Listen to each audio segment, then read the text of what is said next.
From the canticle of the dragon, thus began the age of despair. The roads were tangled. The winds and the sandstorms dwelt in the husks of cities. The plains and mountains became our home. As the old gods lost their power, we called to the blank sky. Into the cold, dividing gray, to the ears of new gods. The sky is calm, silent, unmoving. We have yet to hear their answer. Their answer. Their answer. Their answer. We have yet to hear their answer.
Our story tonight begins 2 days prior to the end of our last season. It's just afternoon with the hot sun beating down on Malmene, the capital city of Nightland. At least the Nightland that we've come to know in this timeline, in this world. The waves of the rushing Vingard River crash up against the rotten wood of Malmene's docks, a long stretch of harbor where most of the trade between this city and the rest of the realm's smaller villages takes place. There's a distant but lilting, sad song that's tickling the air. It's spilling out of some nearby hole-in-the-wall tavern. And there, standing amidst all of the bustle of the docks, is a dwarven woman, an outsider to this place and time. Agatha Runerock. Hello, Charlie, and welcome. Thank you for being here tonight. Hi, thanks for having me. Tell us a little bit about Agatha, what she looks like right now, what she's doing, what's sort of going through her mind. Agatha appears of average height for a dwarf, which is to say slightly shorter than a human, slightly taller than a kender. She has long black-grey hair, which is currently being snagged at by the weather here in Malmene. She's done her best to wrap in local clothing, adjusting to the change of scenery, and she's doing her best to keep an eye on those around her. Nothing here is as it was, and it's a little bit strange. Right now, in the middle of the day, around the lunch hour, there's the stench of fresh fish and the sickly pollution of the Western River, which are overwhelming, especially this close to the water. The water, though you know, the Vingard River. Here, it looks different. It's a darker, greener hue. Like I said, it looks sickly. There are many, many fishmongers here. They stand on either side of intersecting streets and they thrust their wares at passersby with aggressive smiles and bellowing cries of, "Fresh fish, get your fresh fish here, best in old Melbourne." That's what's overwhelming you at the moment as you kind of walk your way between two very large human men. One of them kind of gets in your way. It's almost like he doesn't see you. Watch where you're going. She's just kind of sidestep. Try not to barge into him because under her cloak she's concealing a large longbow and a sword. For a large man, he scurries away with a little bit of agility. He's pretty fast and he kind of bows his head and he says, "Oh, sorry, Master Dwarf, fresh fish." He shoves a large trout in your general direction. No, not today. Thank you. He turns away once he realizes he's not going to make the sail, and he continues to bellow on. And as you step past him, you can sort of see the harbor here. The docks, there's several dozen ships of all sizes, some fishing, some large, nothing as large as a warship, nothing that looks military. But they're all docked here. And you see several gangs of city guards. Most of the city guards here, just like everywhere else you've seen in Malmene, are Draconians. And they are actively patrolling the docks, checking the goods that come in and out of the city. As she passes these groups, she actively keeps her eyes low, avoiding looking too closely at the Draconians, definitely trying to avoid their attention. All right. Roll me then, let's call it a perception and a stealth. Perception and stealth. Oops, sorry. So it's an 8 on the perception and a 21 on the stealth. So you sort of, whether it's practiced or not, you're able to use your size to kind of move in and out, and you fall behind a large dock worker who's dragging a cart behind him, and you're able to kind of walk behind this cart, and in doing so, one of these patrols walks right past you. None of them turn their heads. None of them spot that you're sort of in the trail, in the dust of this wagon. So you're able to slip past one of the patrols pretty easily. And as you kind of look around, you find yourself in a small marketplace. This is not the great market of the city. This is where people come to quickly pawn off wares that they've passed through customs, smaller trinkets, food. There's more fishmongers here. But this is where the speed slows to a crawl as people begin to split off and check out the different stalls here. Further ahead, if you were to follow the docks around, it hooks back into the city, moving in towards larger, taller buildings, what looks like a living quarters kind of area. She takes a closer look at the market. She's fairly hungry. She's been frugal in any spending she has done, although spending may be a kind term. It's been more bartering, trading what small goods she had, not having had the opportunity to really pack a bank account to bring with her. So what kind of coin does she have, and also what kind of food would draw her eye? I think today she's really looking for bread. She's looking for something dense and solid that'll keep a while. But she's also looking for that familiar comfort that she associates with bread. In terms of coin, she doesn't have a great deal with her, having come from rather unfortunate circumstances prior to this event. You find standing there, not inside a stall, but outside of a stall, just a little tiny cart pulled by a sickly-looking donkey. A teenager, male, elvish, really scraggly looking. He gets trampled almost constantly, and he's trying to like wave people over. You do see that there are a couple baskets of bread there. You're not sure as to the quality. Usually you think of like fresh bread as having a certain kind of aroma. Certainly none of that is here, though it might just be drowned out by the smell of fish. She'll wander over and approach the donkey, laying a gentle hand on its scraggly mane.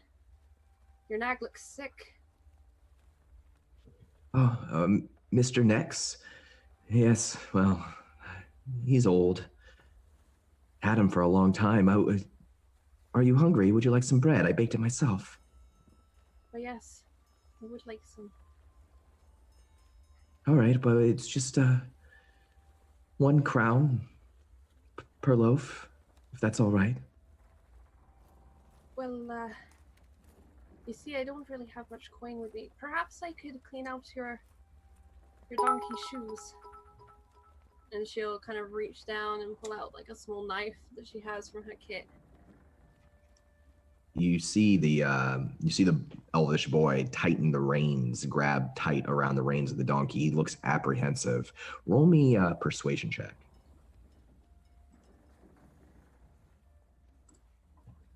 13.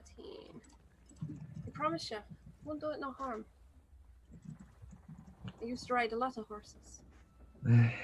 I believe you. It's just,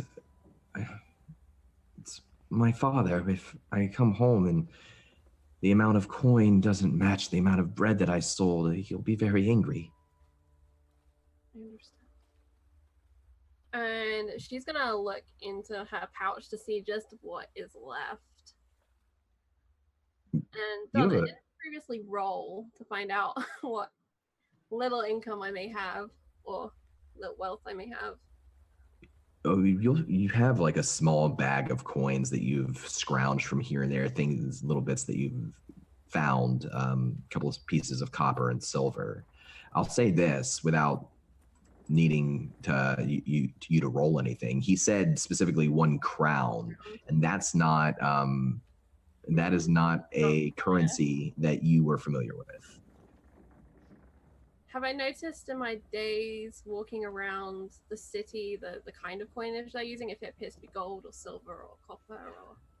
Yeah, it's actually small flat iron pieces that they call crowns, and it's stamped with what looks like a very jagged looking crown as sort of the insignia.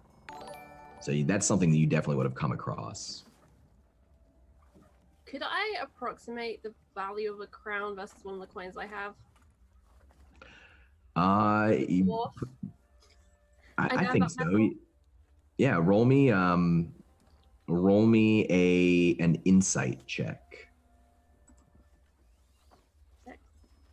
It's hard to say. You're not sure if this child is trying to swindle you when he asks for a crown for a loaf of bread, but a copper would get you several loaves of bread, so it must be worth less than a copper.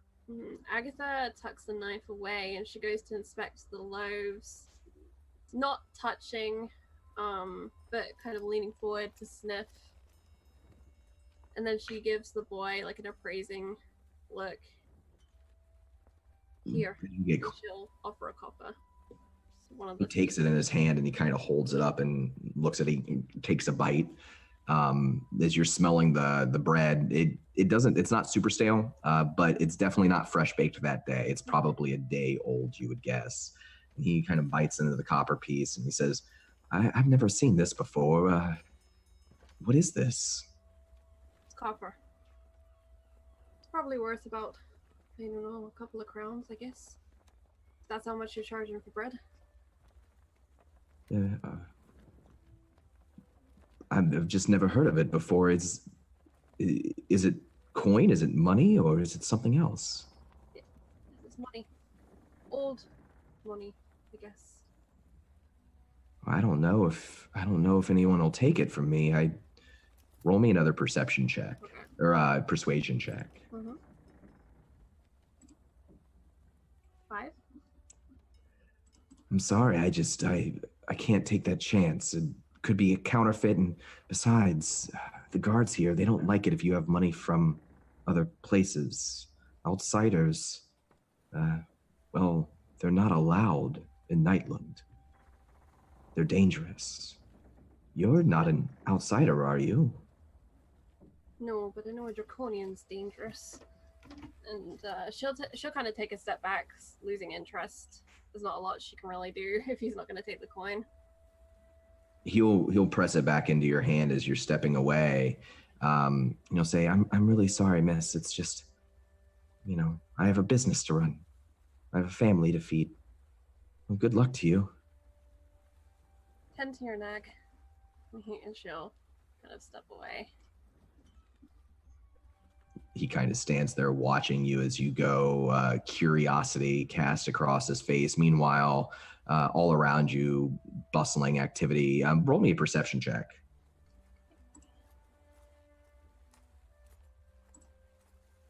5. You're doing great. I'm proud of myself right now. Yeah, you're finding it very overwhelming here. Maybe it's because this place didn't exist where you're from. Maybe because everything's just a little sideways of what you know, but it's almost dizzying. You find yourself being overwhelmed in this crowded little area of the docks. Feeling this overwhelm, she looks for an alley, a small place to duck into, perhaps behind a pile of crates, something like that may be on the docks. Just a little place where she can recenter and reground herself in this new version of the world. And you pull off into an alley off the side of the docks, and it's out back of that little hole in the wall tavern where music is trickling out of. And as you stretch back and lay down, sort of out of view, you happen to look aside, and there's a small basket set out there. It's been picked through by the birds and maybe other creatures. Definitely looks like old bread from the establishment within. Most of it eaten or partially eaten, but if you're hungry enough, there are scraps there. She eyes the basket and after a moment kind of pulls herself up and nearly crawls towards it, not quite hands and knees, but kind of a shuffle that's awkward, trying to stay low, still feeling that dizziness, and she'll grab what looks like the best piece that she can find out in that basket. And looking around, are there any sort of like rain barrels or that sort of like a trough maybe?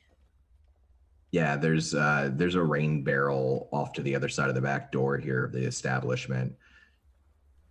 She goes to it and she kind of soaks the bread to soften it back up, not wanting to kind of dehydrate too much. And then she eats this soppy, stale bread, and her hand instinctively goes underneath that cloak and grips hard the hilt of the sword that's there. What's this moment like for her? How used to this sort of digging through trash to eat scraps of bread that animals have already chewed on? Like, what is this? Is this a low moment for her, or is this something that she does and has done before? She's used to being hungry and having to make things work, but this is definitely a low. And it's kind of impounded by these draconian guards walking around like they own the place. And just nothing here works like it's meant to in her mind. And gripping of the sword and her fingers slipping down over that hilt and finding that ridge, that gap. And she has a feeling of being incomplete. She's not in the right place. So she doesn't know how to resolve that. And there's definitely a level of shame that's kind of kicking in of this is what I'm reduced to. I can't adapt any better than this. And that's frustrating. You're sort of there eating the bread, gripping the sword, kind of trying to figure out where you stand in the world. And as you do, you hear cry of, and it's not a sharp cry, it's more despondent than anything, of a woman. And then you see a pair of draconian guards down at the end of this alley at an intersection, another alley, dragging a woman through the intersection. You hear her say, please, please, my mother is sick.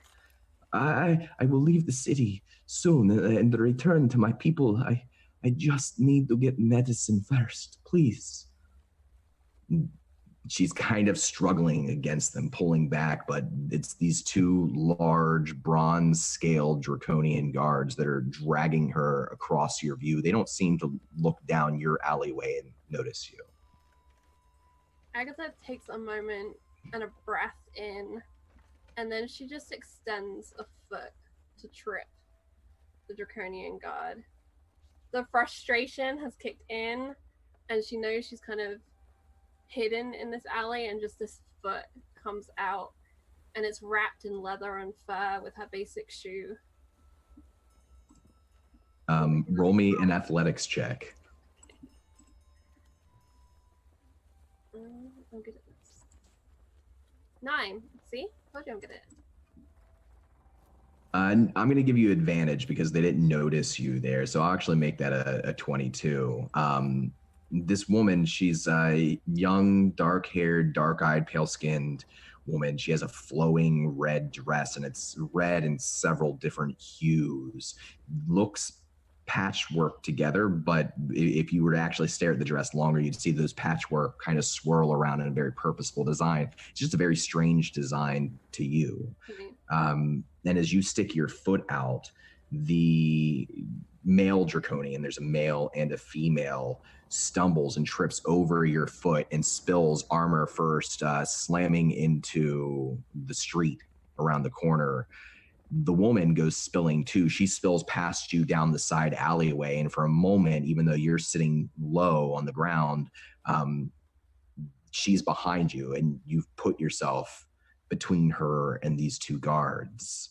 Now, both of them, one of them, the male, scrambling upward to his feet, which will take a second, draw short swords, and the female draws a short sword too. Female hisses at you and says, "What do you think you're doing, dwarf?" Let her go. What's wrong with you? Her people aren't allowed in Malmene. They're a curse to those around them, and everyone knows that they're thieves and liars. This doesn't concern you unless you make it. Well, it looks like I stuck my foot in it, doesn't it? And it takes one to know one, thieves and liars, you filthy draconian. And she reaches down with one hand and then two hands and draws her greatsword. Think you'll find mine's bigger than yours. And she just points out, and she's like, "Run!" That is certainly true. Their short swords are much smaller than the great sword that you draw. At this point, though, I do need you to make me an initiative roll. Okay.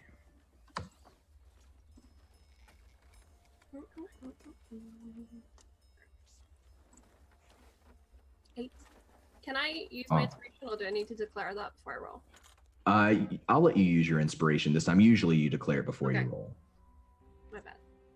So that's a 21. 21. That is much better. Yes. I felt it coming. You just had to get all those perception low rolls out of the way first. Just don't look for things. I'm a dwarf. I have like a low level. I look at things down here, not up there. So you draw your sword even as they're drawing their swords, and you sense the female draconian, who's the smaller, thinner of the two, both of them wearing leather armor. The female takes a step towards you like she's going to attack. She hisses again, but it is your turn and in the initiative order first. Okay, I would like to take the dodge action, and I'm going to hold my ground. And I'm hoping to give the woman time to run. I'm not going to make any more aggressive moves, just going to hold my ground, take that dodge action. Excellent. Roll me a perception check. 11. All right. You kind of step back and you're ready to shift one way or the other as this creature comes down the alleyway at you. And it does. It comes directly at you, and it thrusts once and thrusts twice with its short sword. And that's going to be a 12 and an 11. They both. Oh, no, sorry. That's an 11 on the first attack. Okay. And the second attack will be a 17. Okay. The second attack will hit. All right. So even as you're weaving and dodging, the second one clips your arm with a short sword, and it's going to be 6 piercing damage. Okay. Roll me one more perception check. I appreciate your pity, Don. So, 6. All right. The wind whistles as it whips down this alleyway, and even as this creature is pushing towards you, hissing, you do notice out of the corner of your eye, the woman begins to scamper down to the other end of the alleyway where the docks ends, but she stops there at the mouth and turns back and watches. What are you doing? This isn't a spectator sport. Run, please. You do not need to get hurt on my behalf. I'm following right after you. And she's like trying to persuade this woman to keep going. It is your turn again. Okay. Let me think. I think I'd like to use the disengage action and then use my movement. I only have short legs, but I move as fast as my little legs will take me. You are able to disengage and start moving, but the male draconian who had flown up and was drifting down drops out of the sky with his held action, and he lands in front of you, and you almost smash into him. So you won't take the opportunity attack, but you do have in this narrow alleyway, now you have them on both sides of you. I imagine how it looked, where she kind of did a false thrust to make the woman step back, and then she legged it in the opposite direction. The sword just held up high, waggling along. So that's your action, and part of you will say, 10 feet of your movement action. Do you have anything you want to do with your bonus? Sorry, I was on the wrong screen. Under her breath, she whispers words. And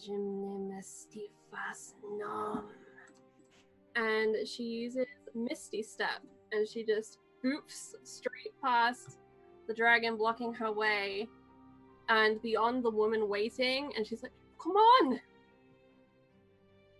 on! She nods her head fiercely as she realizes that you've appeared on the other side of her. She looks not as surprised as you would expect her to. Mm-hmm. And which way are you booking it? I would like to go back into the market where it's crowded and they're going to have a harder time finding me because I'm smaller, and I'm going to attempt to get lost in the crowd and hope that she can too. Kind of circling almost, just go around the block. If I start running too far, that's going to be that person's running. That's not a good sign. She's following behind you. Let's see. Roll me an athletics check and then a stealth check. Okay. Athletics. 27 natural 20. And a 10 for my stealth. You move very quickly despite your smaller legs, and she keeps up pretty well. You see them turn the corner, and they do spot you even as you burst through part of the crowd. You're pushing back through the docks, and now people are starting to look at you, the both of you. Both of you look out of place. One of the fishmongers looks at you and then notices the draconian guards rushing after you. And he calls out and he says, "They're over here, here." And he points you out in the crowd. what is your plan now that you've gotten back to the docks and you're around all these people?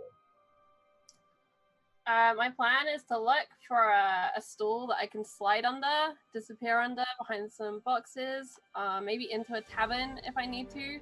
I want to keep them in close quarters because if I get out in the open, I'm in big trouble. So I want to keep this urban and close. Roll me one more perception check.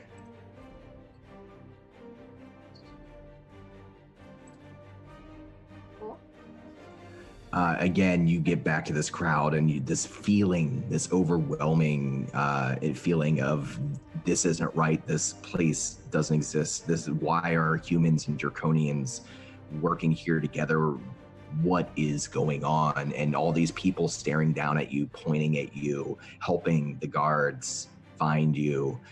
You can't find a place that you can hide, and every time you find a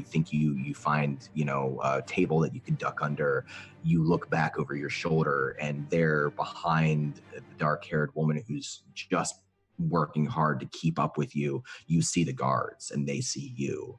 And every time you think you might have a lucky break, they're behind you. So you're able to keep ahead of them for a minute, but it's starting to become claustrophobic and you've yet to find a good place to hide. It's at that point that the woman behind you says, "Quick, into one of the ships, one of the ships."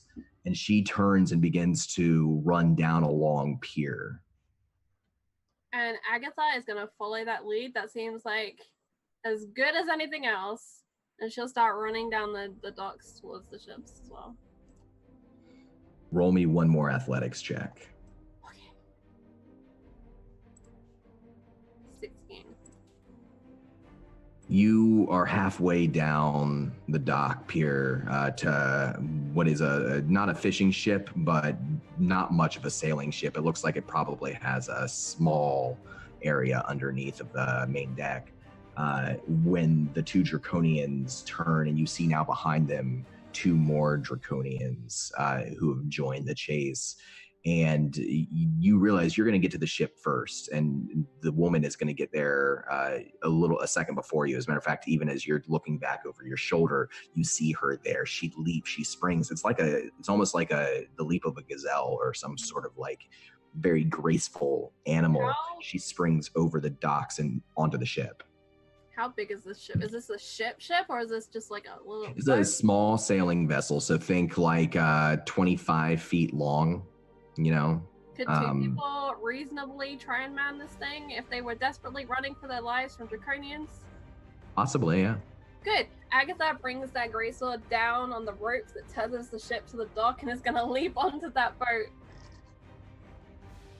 Okay, so you hop onto the boat and you have a few moments to try to kick off and get it going. Has Agatha ever manned a vessel before, manned a ship before? No. I lived in a nice little valley before now. This is new. So let's call this push with the sword. But she'll use the hilt and she'll be carefully gripping the metal part, not wanting to dull the blade, and just push as hard as she can to push us away. I really hope you know how this thing works. And to her part, the woman does seem to be manning the sails and starting to work pretty efficiently, work the sails of the ship. Go ahead and roll me an athletics check and a survival check. Okay. 19 for the athletics, 17 for survival. So as your heart is pounding and these Draconians are getting away, are getting closer and closer to the edge of the docks, you push off even as she pulls away and hoists up the sail. She kind of points out where you can stand, where you can pull. She gives you a few orders, and with a burst of wind that seems to come out of nowhere at your back, your ship pulls away. One of the Draconians leaps off of the edge of the deck, trying to reach the ship.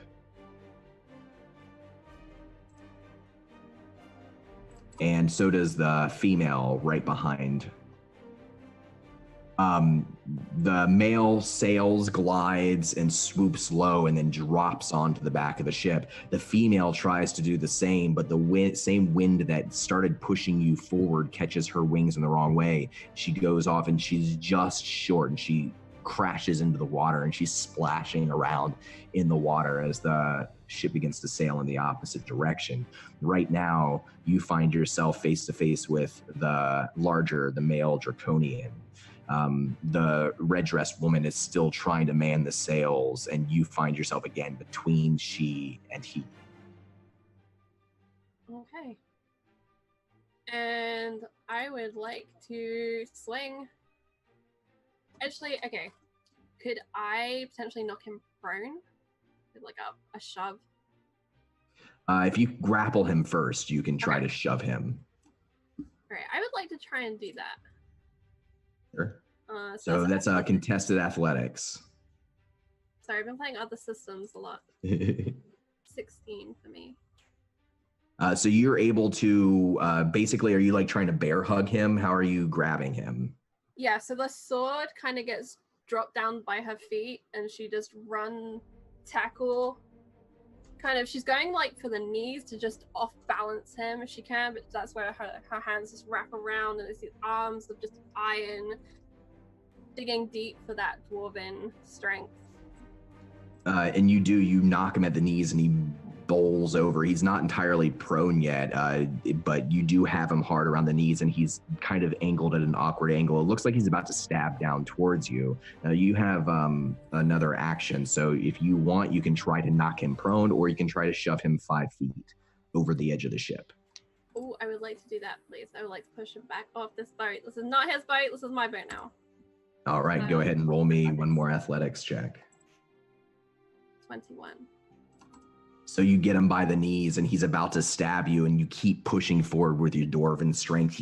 The back of his armored legs hit the rail of the ship. It cracks the wood with a loud splint, and then he goes tumbling backwards into the water. He tries very hard to grab onto the ship. Draconian's not the best at swimming. And as he's like reaching for the back of this boat, the weight of his armor and his scales and his just general lack of ability to buoy himself in the water, he begins to sink despite himself. And you see last his snapping, hissing maw before it disappears into that green, kind of sickly smelling water. And with my bonus action, Agatha's hand goes out, open, and her sword just appears in it. And she's ready again. You see, as the ship is pulling further and further away from the docks, that several Draconians now are speaking with a couple of plate-armored men. These would look like maybe knights, definitely heavier armor than the guards, and are kind of pointing out to the ship. And then you hear behind you the woman say, "Oh, thank you. That was amazing. How did you do that with your sword?" It's an old dwarven trick. Don't worry about it. I hope you know where we're going. Away from here. Oh, yeah. Yes, I do. I do know where we're going. I couldn't help but notice your sword. It looks like it's been broken and made again. Is that true? Never seen anything quite like it. It's a very long story, and she's now wary, and her eyes run up the length of that blade, from steel to bronze to steel. The blade itself kind of knitted across with dwarven runes, holding this unique blade together. And then her eyes go from the tip to the woman, and she's gonna try and attempt to read this woman. The sword is unusual, so she's not entirely surprised the point was raised, but the acceptance of the magic and things is just making her slightly question. Sure. She just landed herself in more trouble than she started with. Roll me an insight check. 19 on a natural 20. The woman's eyes glint in the noon light of the sun, and you see that she's staring not at the tip of the blade, what might be threatening to her if it were to point towards her, but instead at the hilt of the sword, there's a keen interest there specifically, and she says, "It seems like part of it is still missing. What happened to the gem? I imagine there must have been a gem, yes?" It's a very long story. Not one we have time for. And she's trying to shift the subject, see if she's going to drop it, because if she doesn't, then Agatha knows she's in trouble. Well, I have to thank you for helping me. I've been watching you for a while, and I did not know how you would act in that situation. You were watching me. Oh, my people, we know when outsiders come to this land. I saw you in a dream. I came to the city for you. I wanted to meet you. I'm sorry that they got in the way, but our meeting, it was inevitable. Well then, what is it you wanted to meet about? Well, I'm going to have to ask you to lend me your sword. I'm afraid it's not something I can do. It's not my sword to give, but it is mine. I understand your hesitation. It must be confusing to be here. The others who came, they were confused too, angry. What do you mean others? More dwarves? Oh, you're not.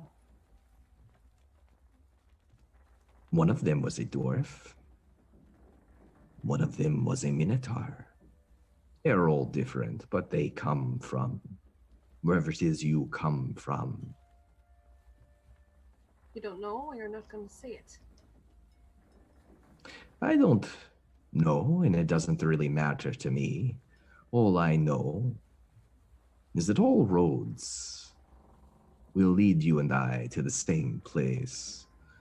Whether you give me the sword, or I take it, or I give you to him. To him?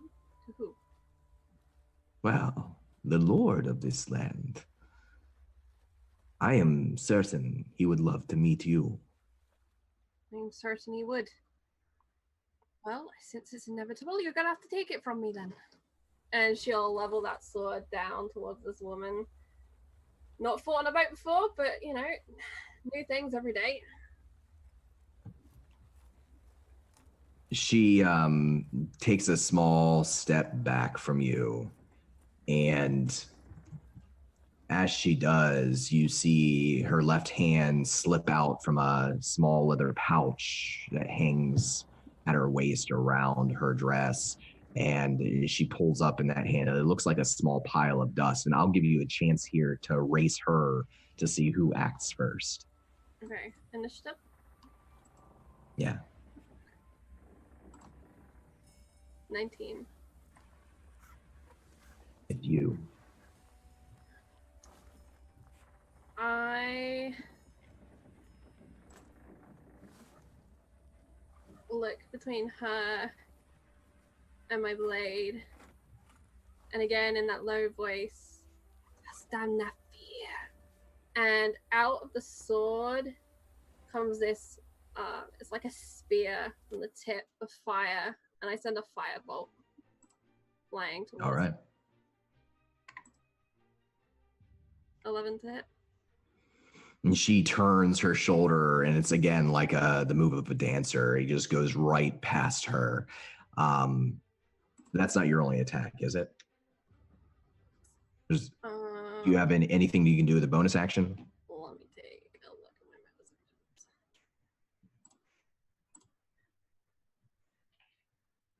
actions. You know what? I'm gonna Misty Step, and I'm just gonna try and confuse her and just appear somewhere else on the ship. And so, again, she summons the mists of the valley and tunnels through space, reappearing the other side of the woman, attempting to catch her off guard. Roll me a stealth check. Okay. 14. You appear behind her, next to one of the masts, which is caught on fire and starting to burn from the bolt of fire that you shot. It's a small fire now, could be put out, but she spins around and she does see you there as you appear behind her. You still have your movement action. Are you moving away? No, I'm just gonna hold where I am. My Misty Step's probably to where Agatha would want to go. Unless there's cover, I can maybe move behind. Yeah, I mean, you could try to duck behind. Is there like an inside of the ship, maybe? Yeah, you could go down. Yeah, so she'll kind of running skid to hit the hatch and just drop down into the hold. All right. Roll me. What's your movement speed there? 25. 25. She chases down the hatch behind you, and she slides down these stairs into the dark. And there's no lights on down here. There's nobody down here. There's several rooms off to the side, several sconces that are controlled that you can turn on. But now here, as the water's dripping off of the wet wood overhead, you can feel the rocking of the ship all around you. As she sees you there in the corner, she pulls up that handful of some sort of dust in her hands and blows it towards you, and it sprays out like a cloud. What is your maximum number of hit points? My maximum number of hit points, including my temp, or? Not including your temp. 84. All right. She is casting a 5th level sleep spell. So we'll see. She'll have to get lucky here. She fails. So this dust, you're choking through it. You can see on the other side of this small stretch, there's several doors off to the side of you, and then another set of stairs that leads back up onto the deck above.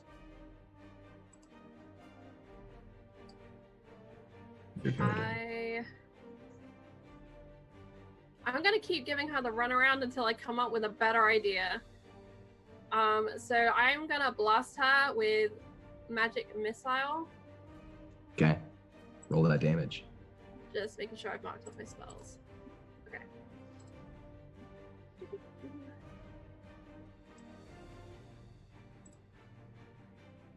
Cool.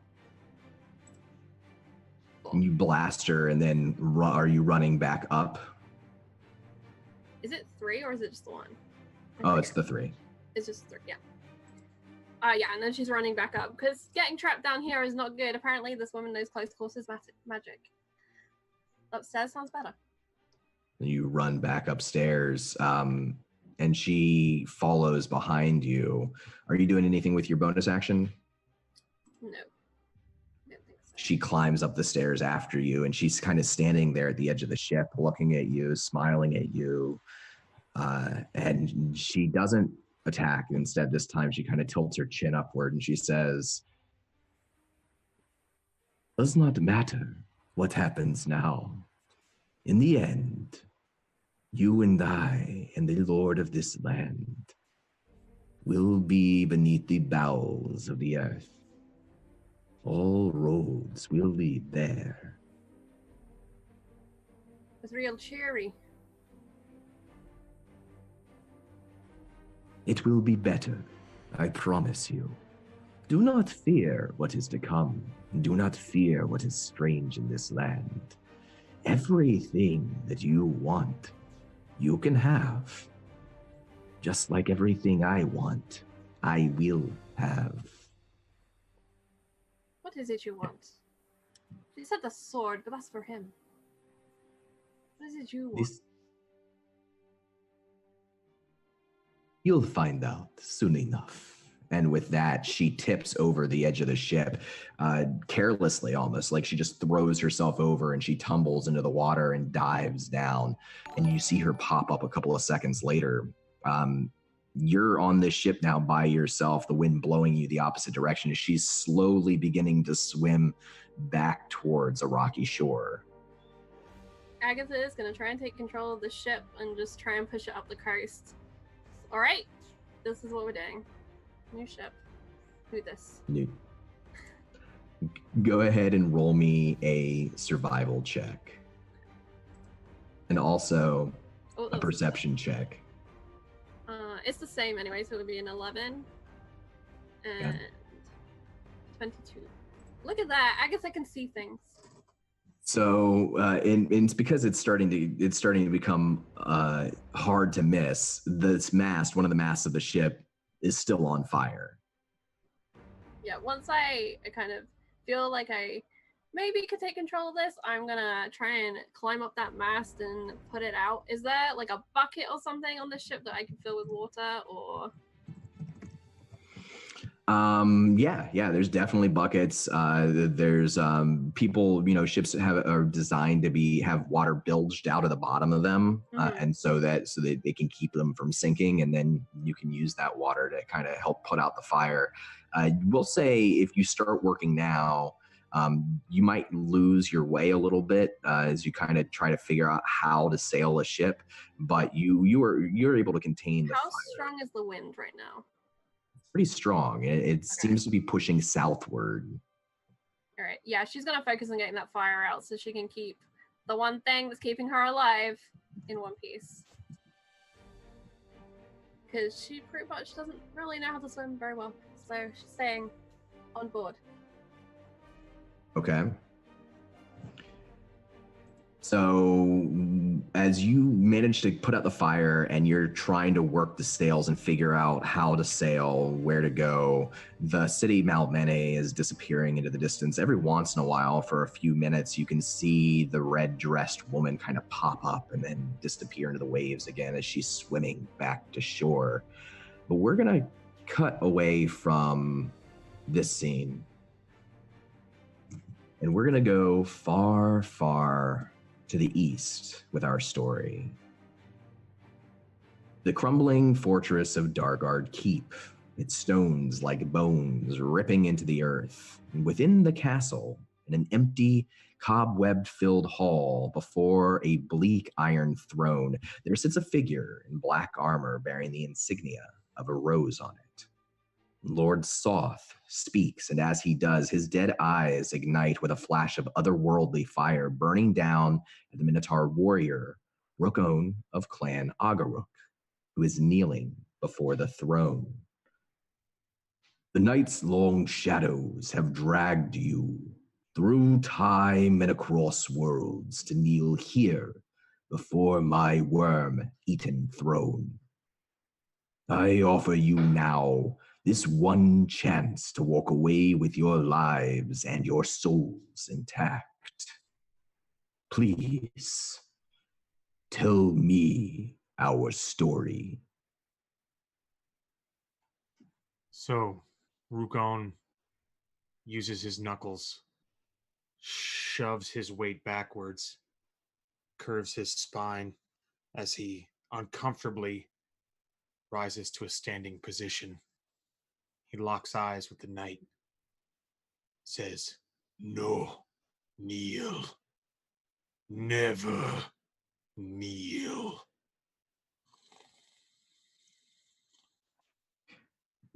As you rise, Lord Soth rises too. You can hear the creaking of ancient metal, his armor. For a moment, the dead knight's gauntleted hand reaches for the black greatsword that leans back against his throne. Soth takes the hilt and pommel of his sword, and he holds it before his towering form. But he does not raise the blade to you, not yet.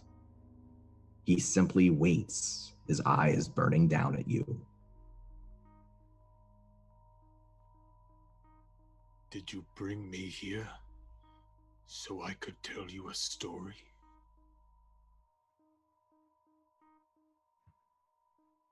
begin with a story. Who are you? How did you come to this place?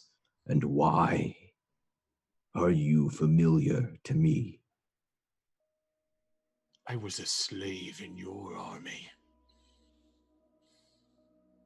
I fought a battle I did not want to fight. I earned my freedom, and I got sucked into shadow.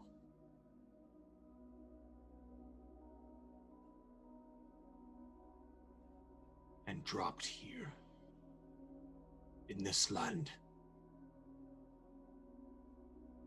with nothing. What is it that you want with us?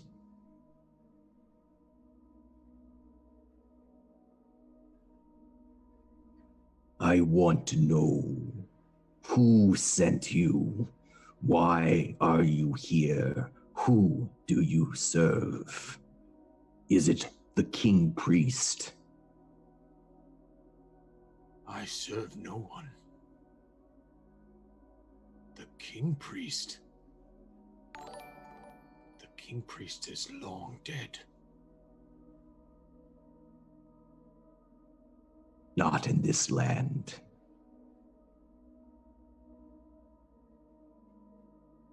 Has the cataclysm not happened?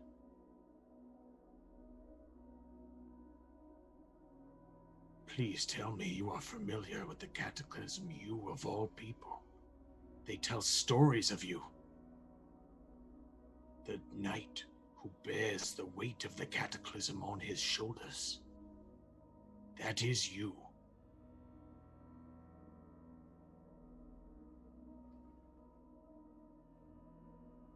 This story sounds familiar to me, but it is not my story. Tell me, what do you know of this tale? You were chosen. You were the one to stop the cataclysm, to bring an end to the King Priest. And you failed. And now you walk the lands with the weight of 1,000,000 lives on your shoulders. Because you failed.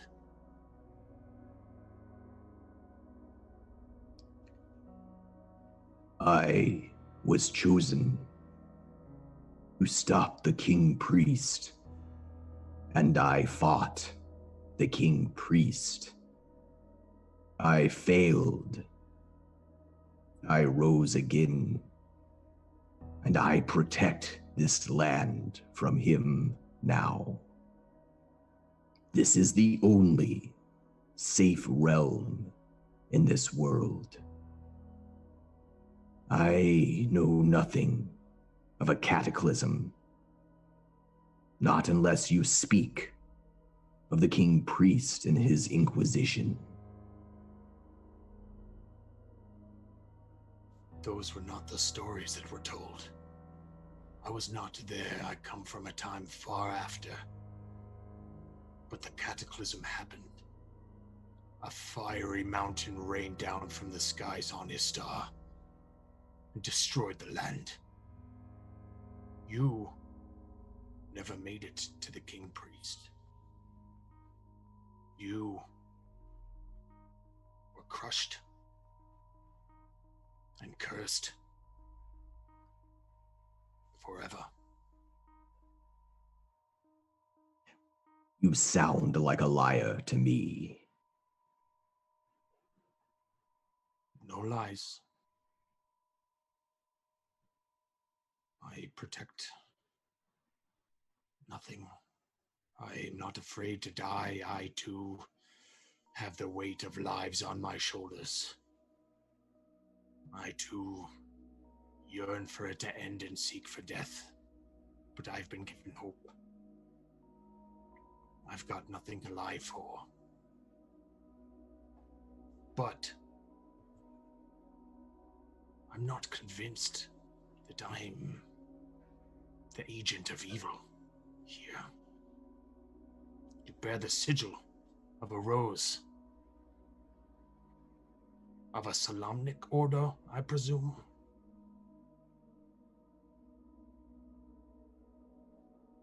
There is no good. There is no evil. These concepts failed this world. I wear the armor I wore in life, but it is mine. There are no Knights of Solamnia now. There are Knights of Soth. My knights, my order. You are in this land, and you will serve me. As all do. I will serve no one, and I'm prepared to take that to my grave. But answer me this. If there's a code that you follow, does that code permit hopping out of the shadows and stabbing a wizard in the back? Is honor beneath you?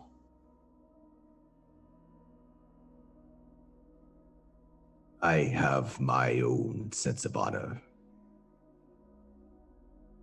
Invaders, wizards that come from other worlds or other lands to my realm deserve no mercy. And if you will not serve, beast, then you will get none either. Kneel or do not. Choose now. I will not. But before you end me, there's a mark on you. And you know who it belongs to. Before you end me, I want you to say his name. Sir Riordan Pathwarden. Before you take my life, I want his name to flow across your lips like blood. For he will be the end of you.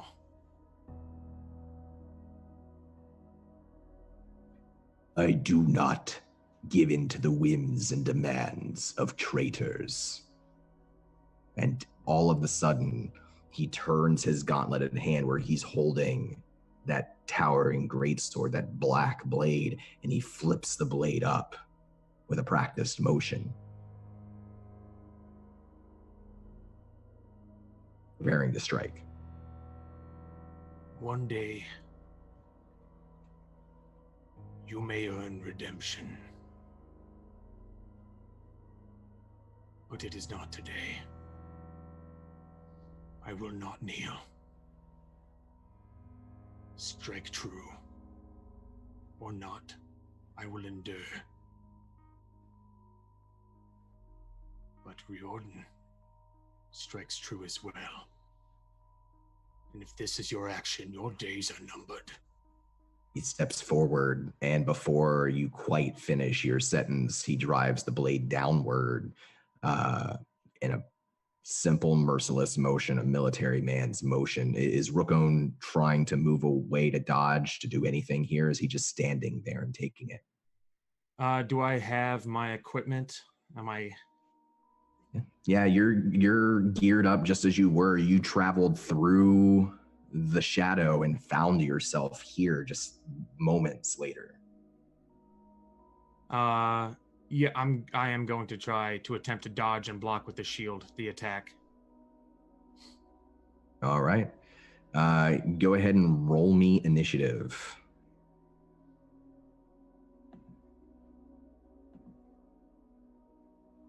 I should have advantage on that for barbarian reasons. At Okay. least 7 barbarian. I don't know why I didn't roll advantage. 14. All right.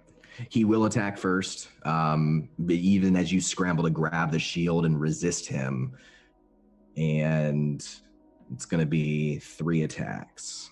Before that happens, would I be able to use this feral instinct to fly into a rage? You're gonna fly into a rage? Let's see. You're not surprised. No, you can do that on. You My can do that turn? at the beginning of your turn. Cool. All right. You're scrambling and you feel it building up, and you scramble and you grab the shield, but he will drive his blade down 1, 2, 3 times, and it's just a downward stabbing motion.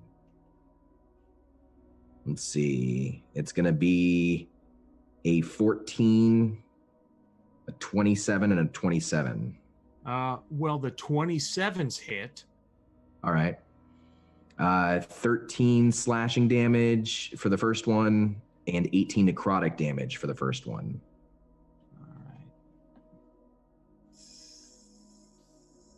All right, that'll put me down to 18, 21. Okay. All right, 15 hit points left.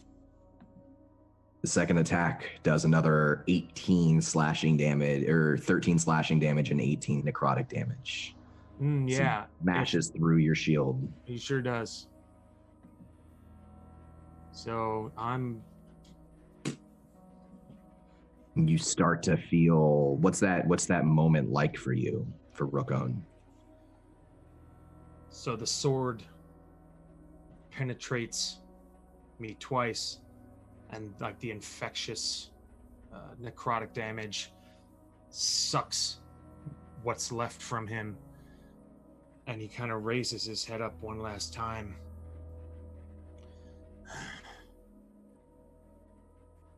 When the burning architecture fell on you and your lover and your child, there was nothing beneath you but earth. You can only go up from here. And then the second sword strikes through his torso, and his eyes just go black, and he falls limp to the ground. You hear the ringing sound beneath Lord Soth's great helm right as he's driving down his sword towards you. That second strike, liar! And then you feel your chest pierce, you feel your ribs shatter, and everything goes dark. You feel yourself drifting off to something like sleep. For a while, it's like you're just drifting through a sea of shadow. But you realize as you begin to think about things that you can kind of call into your mind's eye and summon in the shape of these shadows what you want to see. What does Rookon summon?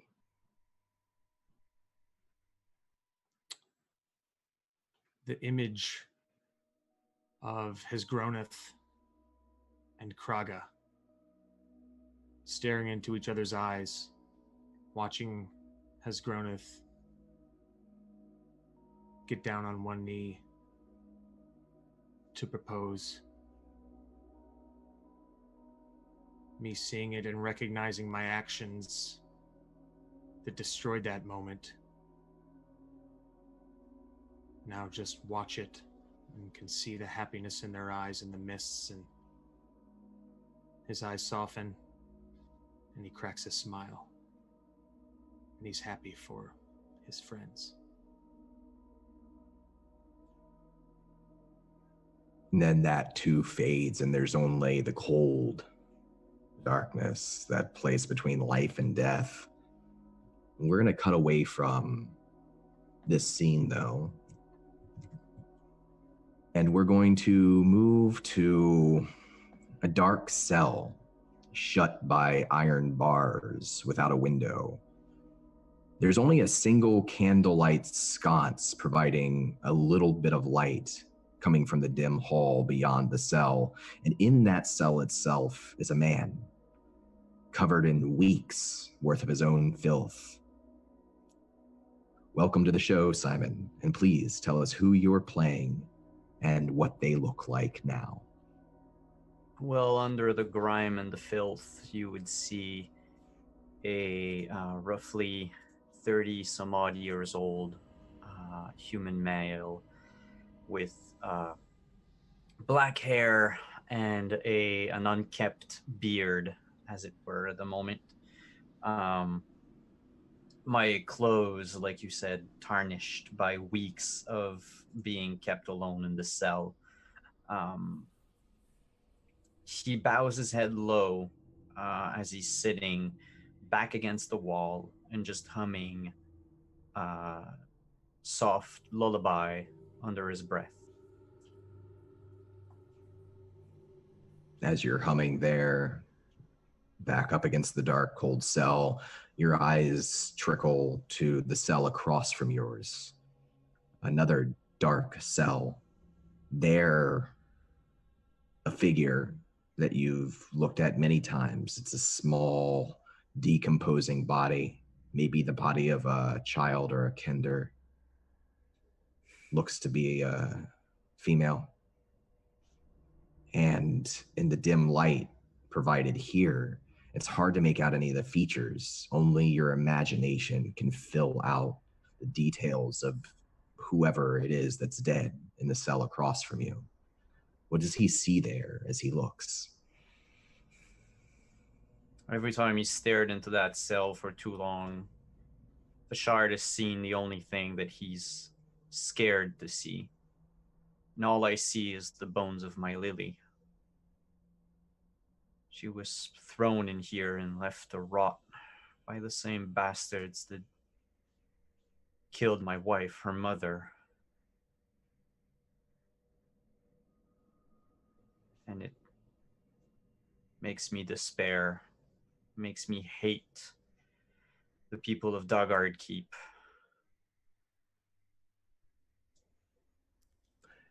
You stare there, painting what you can't quite see with your mind's eye. You hear the creaking of the door to the hall. It's a sound that only happens when the servants of Lord Soth bring you what passes for food. You hear something wet drag across the floor. You see a faint green glowing light. It's getting brighter and brighter the closer it gets to your cell.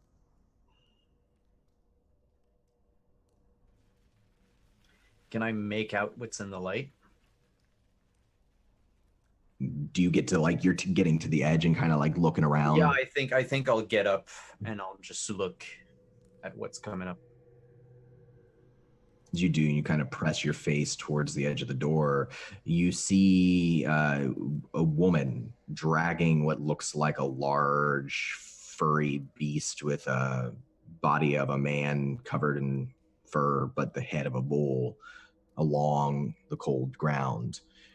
The woman, though, she doesn't walk so much as she floats a couple of inches off the ground.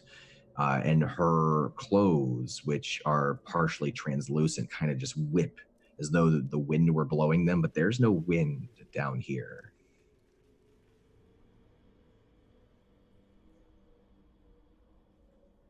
I suppose that's not my meal, is it? You hear the creaking of the door behind her that enters into this hall as it shuts, and then the door in front of her to the cell with a small body in it creaks too as it opens up, and that cell is opened up. You watch as she doesn't answer you, but she drags that large figure across the cold ground and with one hand tosses its body into the cell.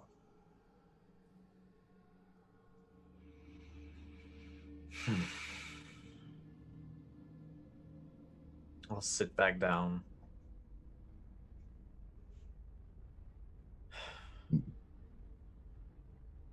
Can I, so from my cell, because I imagine bars all around, can I see if this figure is breathing? Roll me a, I'll let you choose, perception or medicine. I'll go with perception. Okay. I'm not a medicine person. That's a 17. You do, and you only notice it because their breaths are very slow and labored. But it causes their back, which is bare of any clothes, to rise significantly. The size of them causes the amount of breath that they're intaking to be quite a bit. So you recognize the slow expansion and the slow contraction, but it's much slower than a normal person's breathing.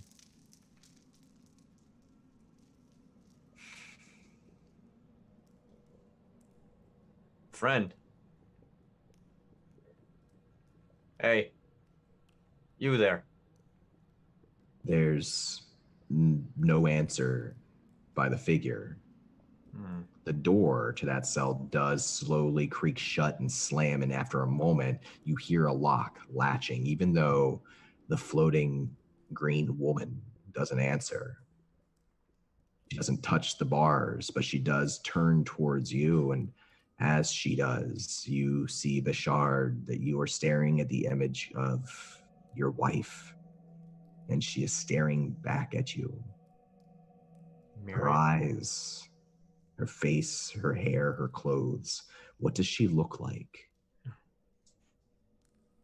She was a tall woman. Hair of a golden auburn. She had small freckles on her face, a slight upturned nose, high cheekbones, and a small chin. I can still remember the color of her lips, just the same as strawberries in the summer.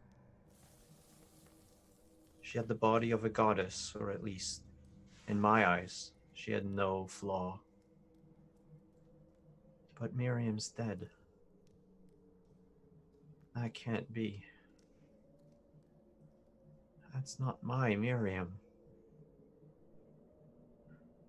And I'll extend a hand through the bars, trying to touch her one more time. She smiles at you. And she extends her hand, her wrist, so that you could take yours over top of hers.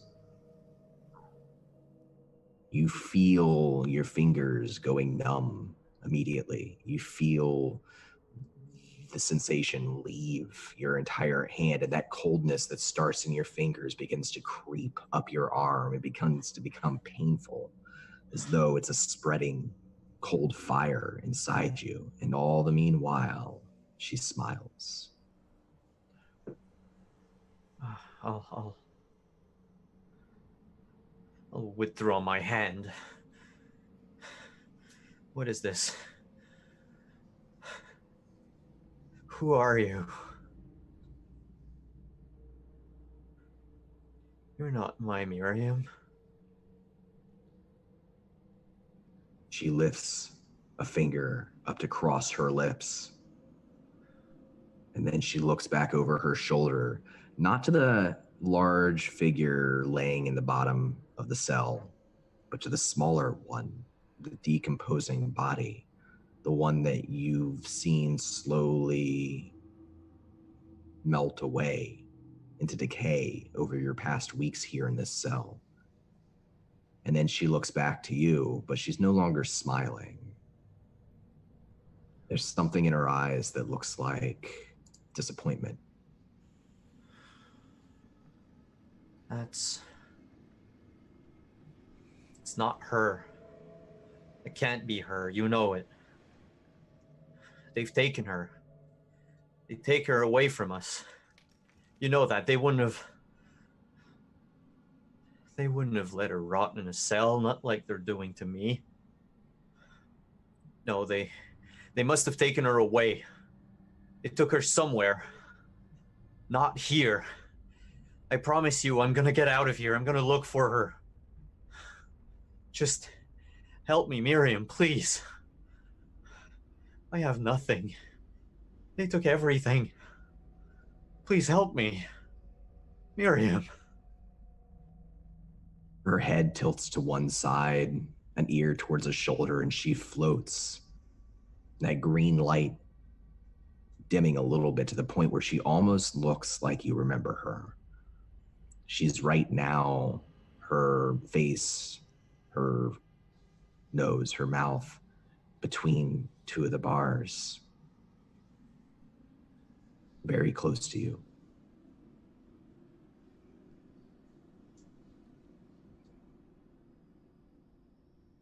I get closer. Perhaps within an inch or two of her face.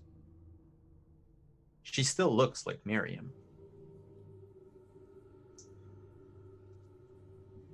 I'll let you make some sort of check here. You can roll perception or insight or arcana. Is it using player knowledge to think that I could use my favorite enemy undead? No. That seems all right. That seems accurate.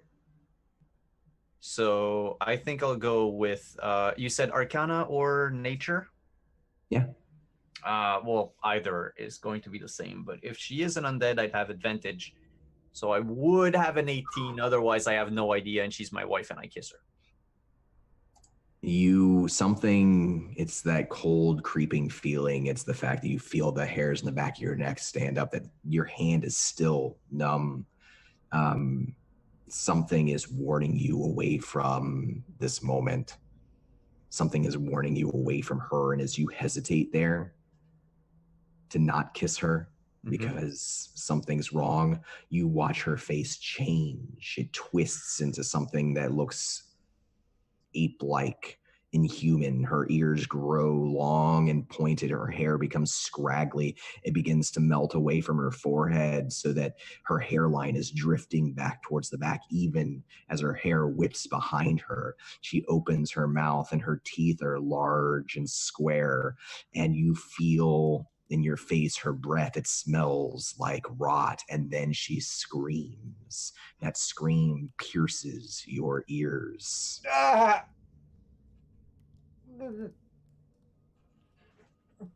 I'll recoil to the far end of the cell as far as I can away from it. When you push your back up against the far end of the cell, you see out of the corner of your eyes that faint green light becoming distant again, drifting away, further away. If you glance up, she's no longer in your line of sight, and that light seems to be disappearing back in the direction from whence it came, leaving you alone here with the other figure and the dead body in the cell across the hall from you.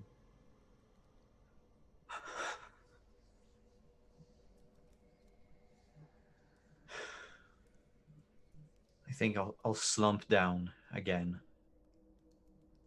and just try to calm myself, humming the song to myself, trying to recall the words. Oh, how the world is grand, my daughter. Oh, how the world is here. Oh, how the world is grand in here. But you have yet to see through. And I'll just start sobbing in my arms. Because for the nth time since they've thrown me in here, they've just eaten away at my sanity and at my sense of self and my own worth. I just can't do it anymore.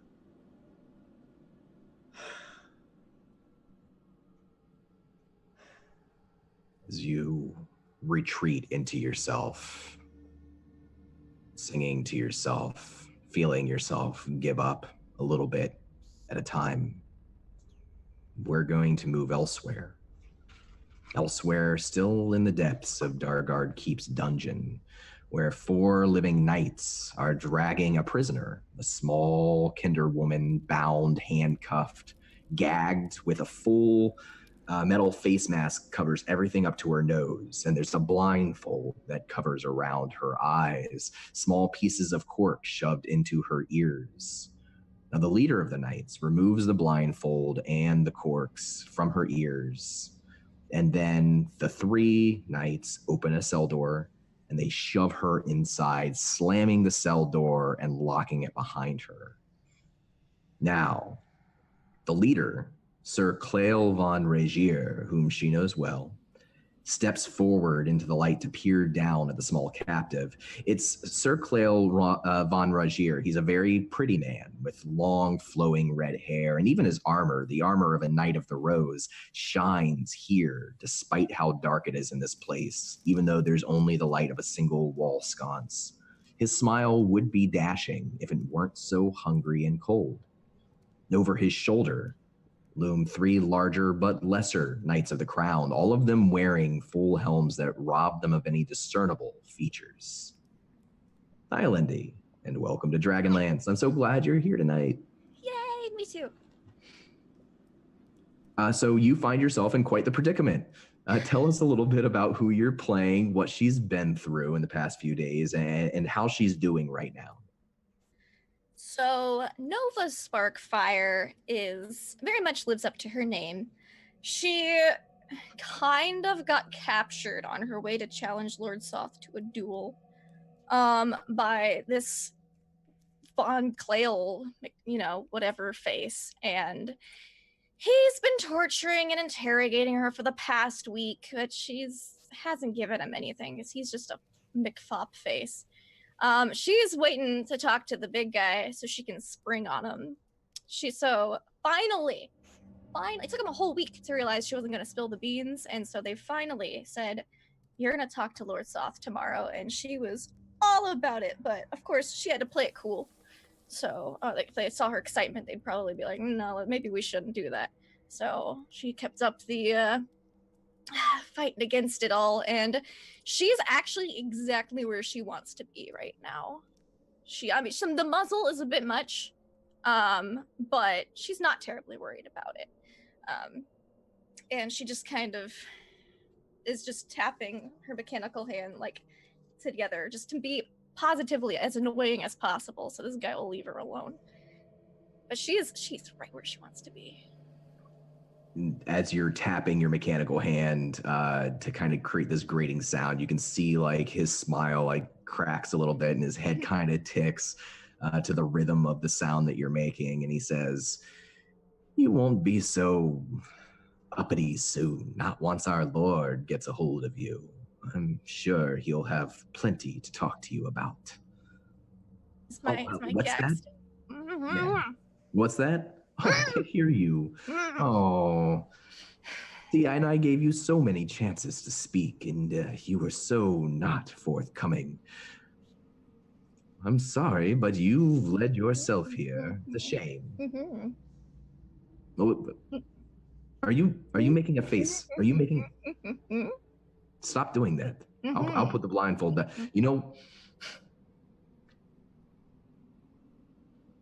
Well, I'll say this right now. I hope he does terrible things to you. I don't usually wish that upon our prisoners to their faces, but in your case... Ugh. All right, men. Let's get out of here.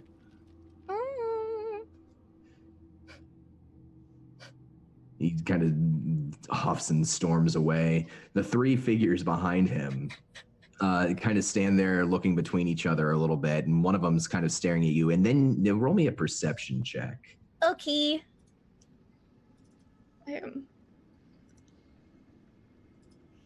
Oh, 19! You see it before they do. What looked like maybe it was a statue standing at the corner of the other cell, but a surprisingly lifelike statue of a skeleton in half armor begins to step forward, and dust falls off of its armor. And as it steps forward, you see a faint pin light in its eye sockets, each of them, as it kind of looks into your cell and at you. But the three knights who are kind of between the cell and this figure, they don't see it until like it's right behind them. And as they look up over their shoulders at it, one of them kind of jumps in the air, and all three of them scurry away. I start laughing, but I'm all muffled. It's just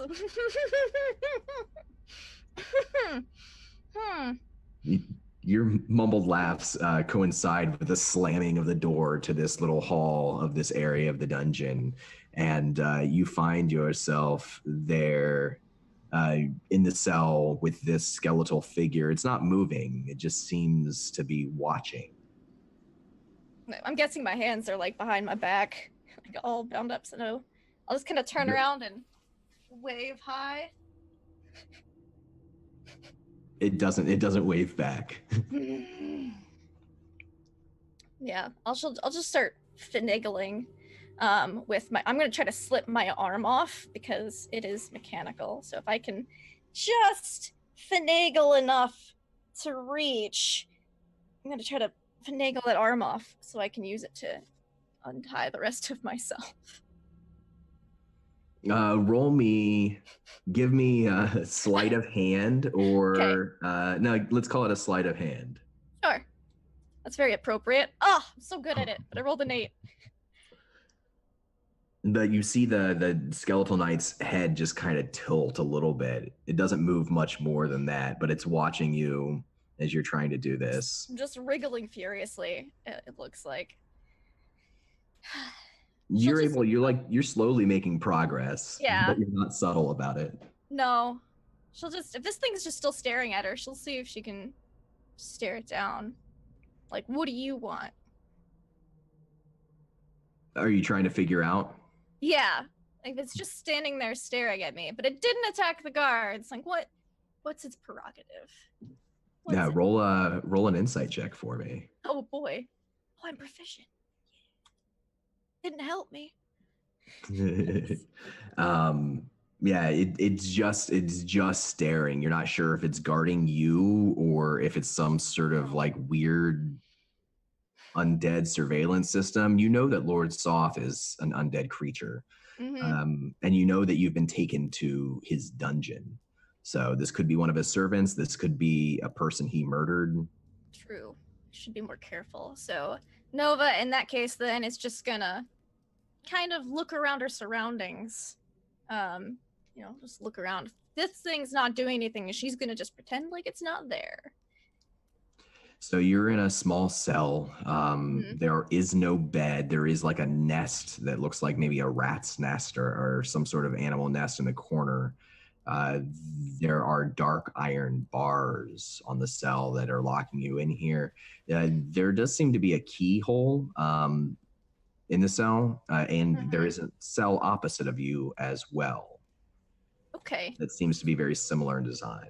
Is there anybody in the cell? Or am I alone in the cell block? You're alone in this particular cell block, but if you were to take a look at the door, if you were to look around, you see like the door that you came from where they dragged you down some steps, and then you see another door that seems to lead somewhere else, maybe out deeper into the dungeon. Okay, well, she's real tired of this gag and these bonds, so she's at least just gonna try to like get the gag off, maybe by kind of just, if it's got like a lip to it, like just kind of use one of the bars to kind of just pry it off.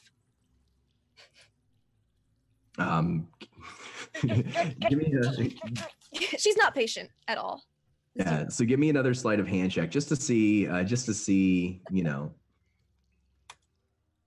Nope.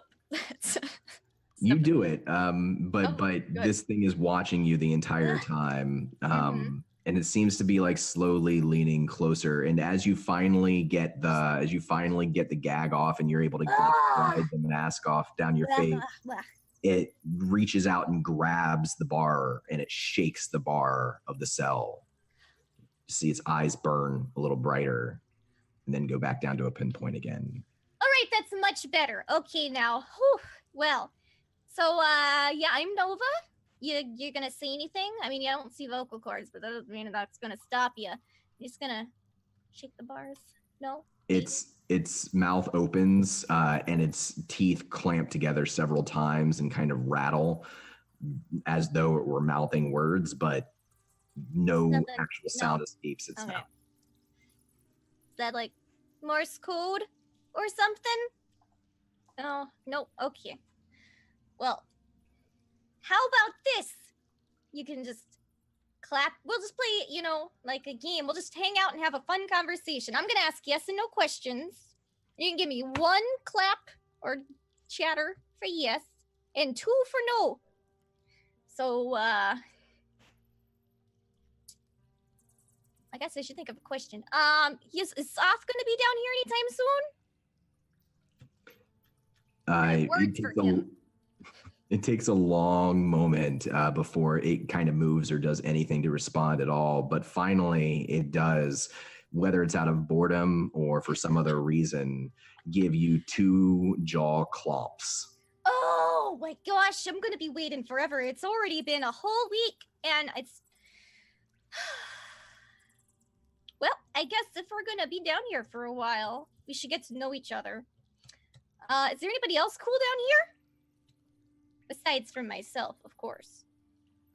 There's an even longer pause, as though it's trying to Stares intently the whole decide how does this undead skeleton judge who is cool and who is not cool. Yeah.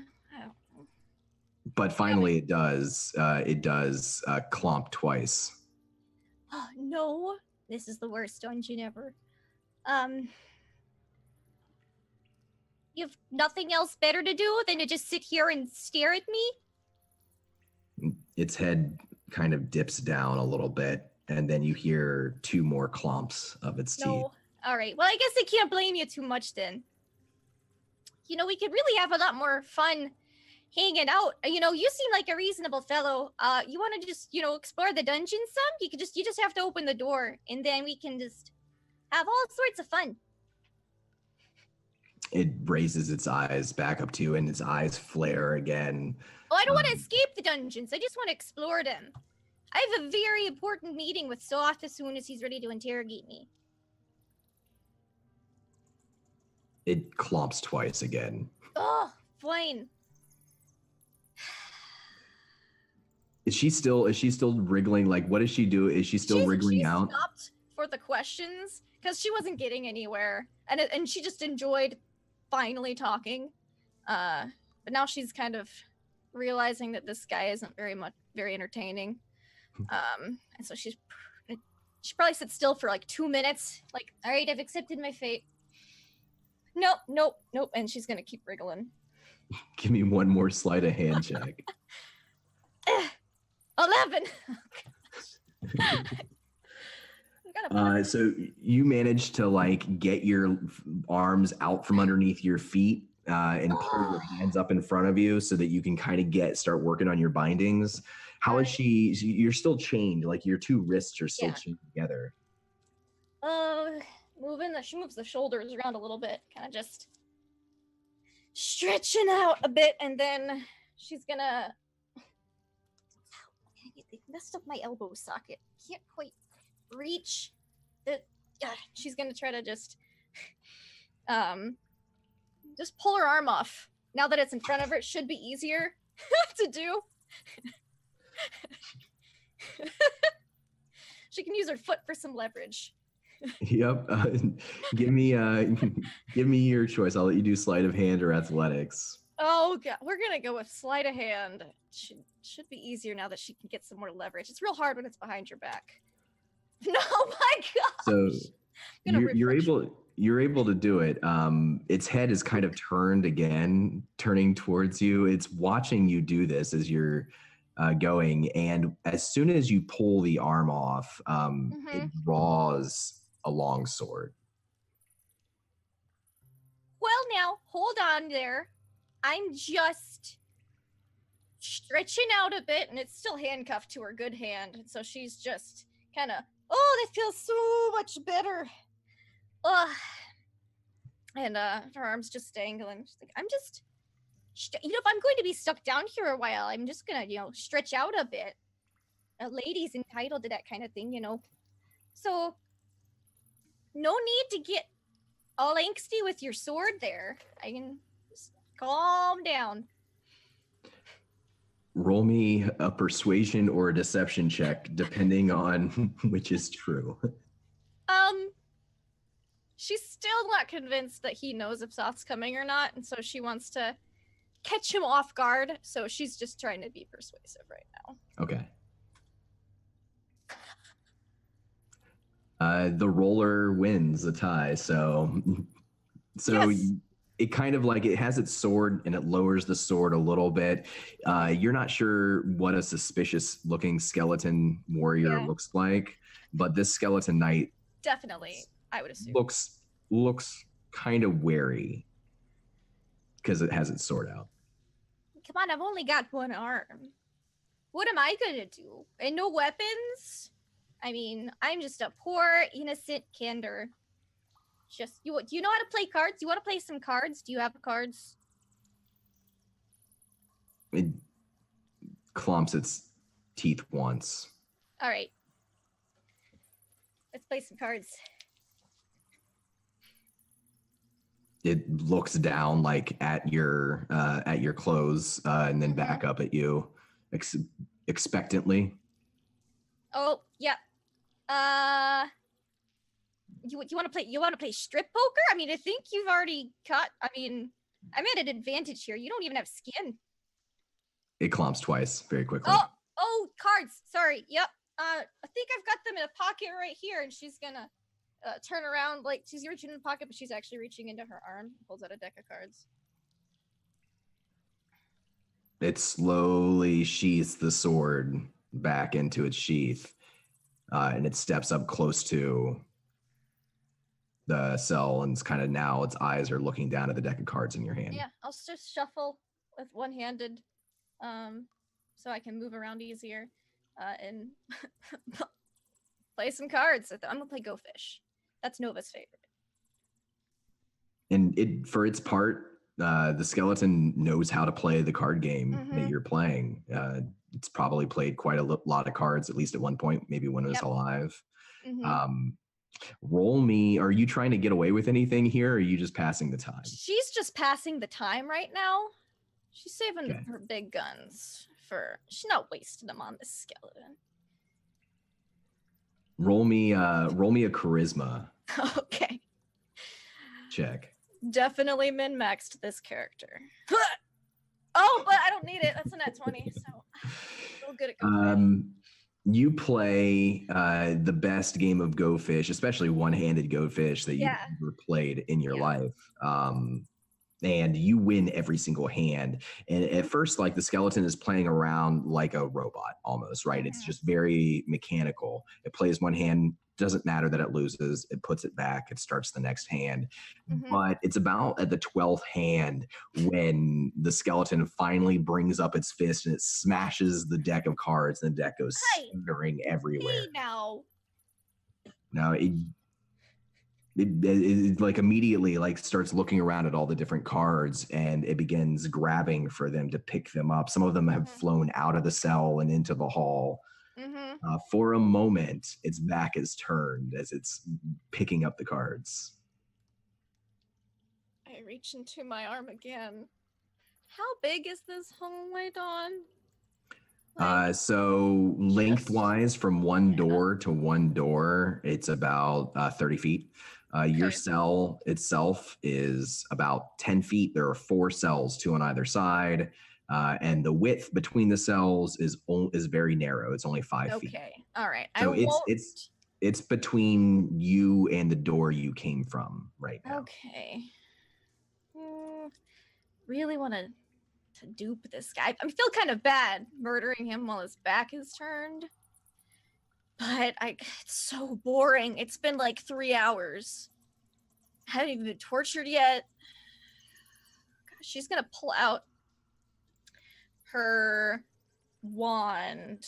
Not her wand, her fancy wand, but a simple one. It's got like copper wire and like a blue gemstone set onto it, and she's going to cast from it. I have it on here. The ice cantrip. What's the word I'm looking for? Ray of Frost. Ray of Frost. Yes. All right. So make your attack roll. All right. Cool. That's. And it gets a +1 from my wand. Okay. 8. So you ice the creature through the bars, and the bars freeze too. The creature itself, it falls back against the other cell across the way from you, but it doesn't shatter. It's still moving. It's just it seems to be frozen for a second. It's like its joints are breaking away from the ice that's frozen over it. It drops the cards. Oh no, my cards. That's fine. Is he wearing any armor? Yeah, he's wearing plate armor. It's half plate. I'm gonna cast heat metal on it. All right. It's a saving throw, right? It is. I don't know what size a DC 0. My saving throw is 15. 15. So that's actually he actually fails then in that case. 14. So what is her plan here? How's she doing this?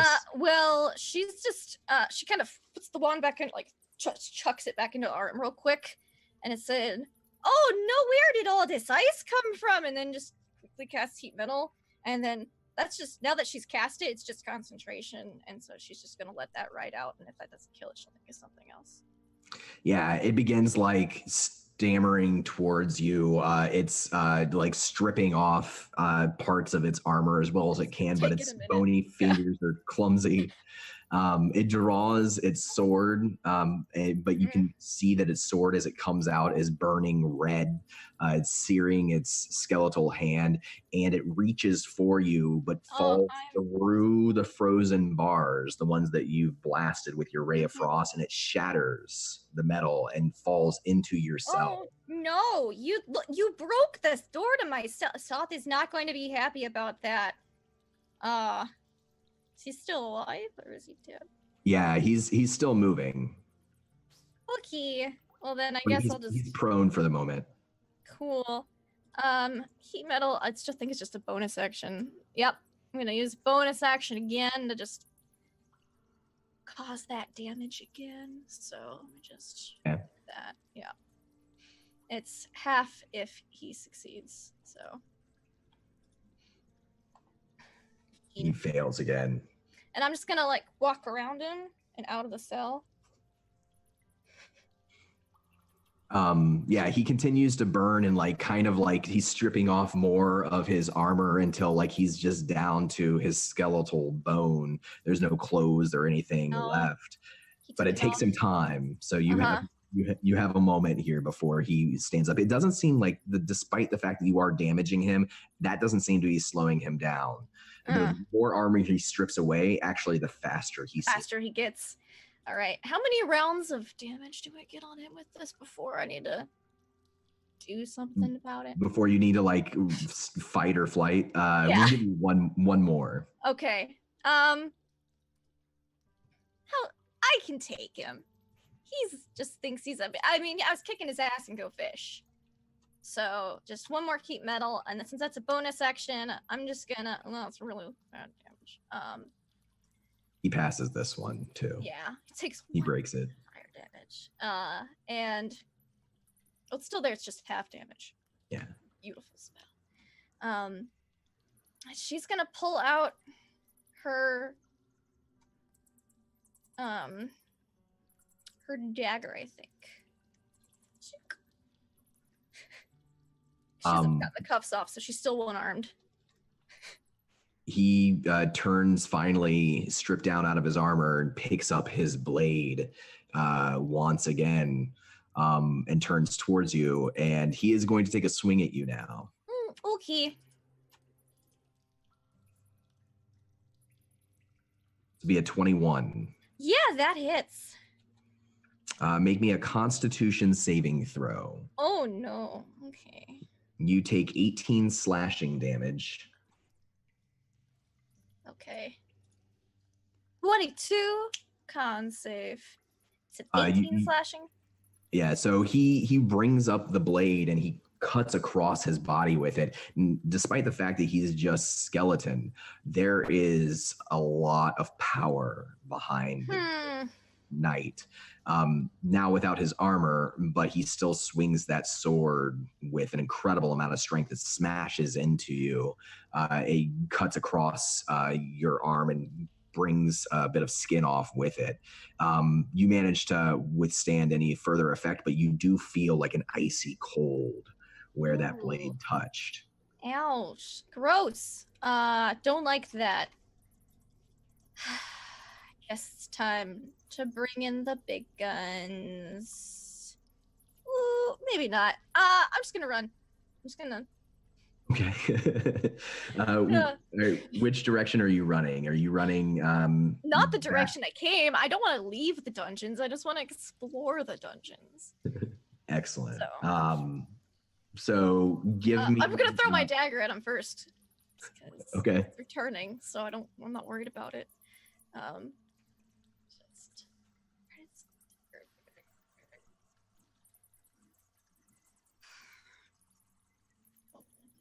Why'd you fail me? There it is. I hit him? With his armor off now, that hits him. Eat it. 4 whole piercing damage, and then I run. So it bounces off of his shoulder blade and like flings back into the cell that you came from, and you dart towards the door. As you swing the door open, we're going to cut away from a moment and move back elsewhere into the dungeon to Veshard and Rookone. So Veshard, you've been mumbling to yourself. You've been singing to yourself, thinking about the image of your wife and the creature in the cell across from you that's barely breathing. You've almost slipped off into either some sort of daze or falling asleep. It's then that Rookone, you wake up and you're not dead because you have protection from death still. Not anymore.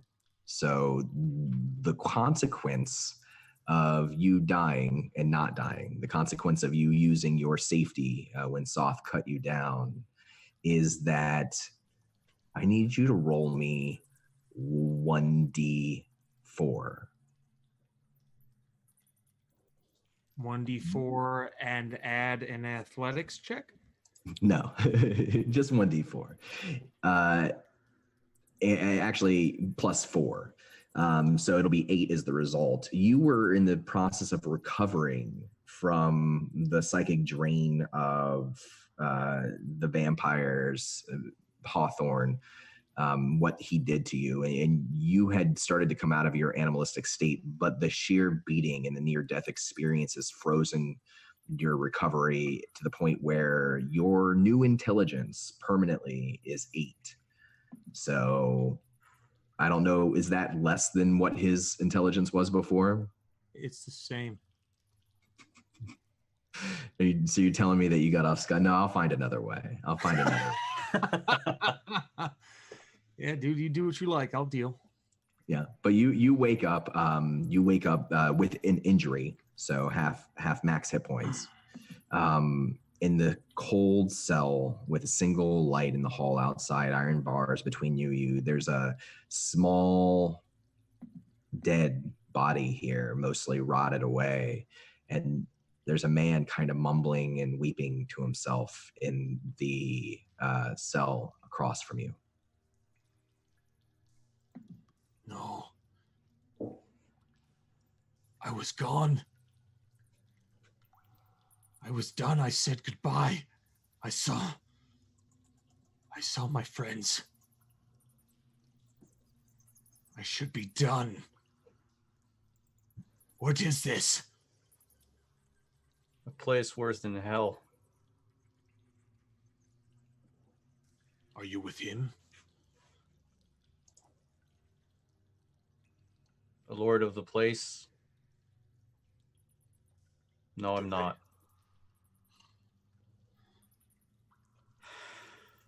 Who was that?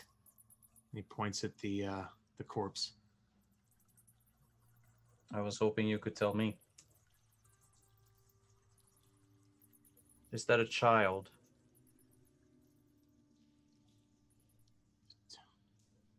Seems not fully developed, but I can't be certain. I was dead. I saw the black, and now I am back. This is not right. Did you do this? I didn't do anything. I wish I could do something, but get myself out of here. Why are you in here? I don't rightly know. I killed a man, is what I did. I killed a murderer. Oh God, then I should be in here forever. So, an important person. Did he deserve it?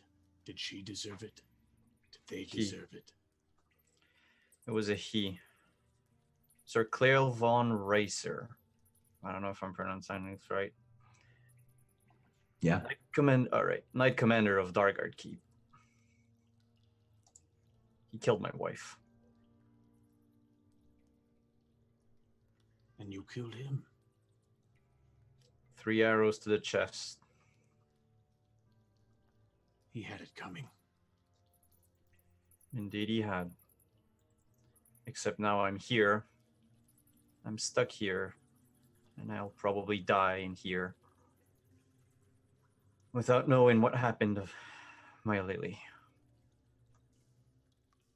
Does somebody have that information? Maybe somewhere in the keep. Hell, Lord Soth probably knows, but he'll be the last one to tell me.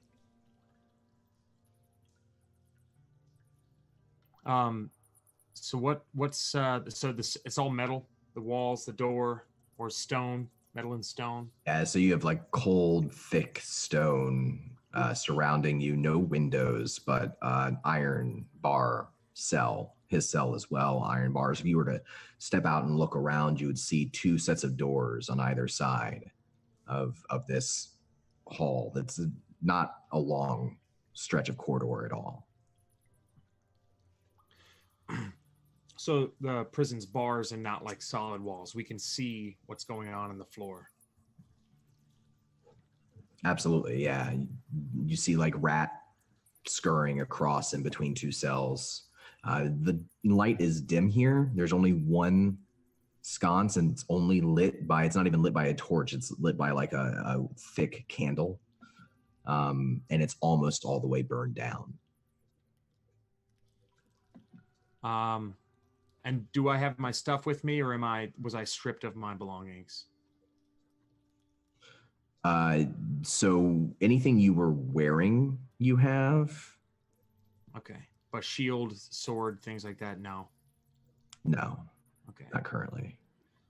All right. So Rukon stands up, winces at the gaping wounds that were in his chest that are marked by dried blood and then like a necrotic vein. Pushes himself up and walks to the bars at the front of the gate and grabs them and tries to bend them. Okay, give me an athletics check. I have advantage. Okay.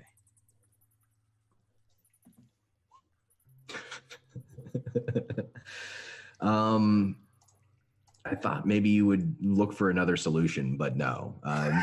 Actually, no. This works better than it should. With a 28, you're actually starting to bend the bars, and you can see the dust falling from the top of where the bars jut into the stone, because you're breaking them away from their hidden joints. Bouchard, you're watching this creature.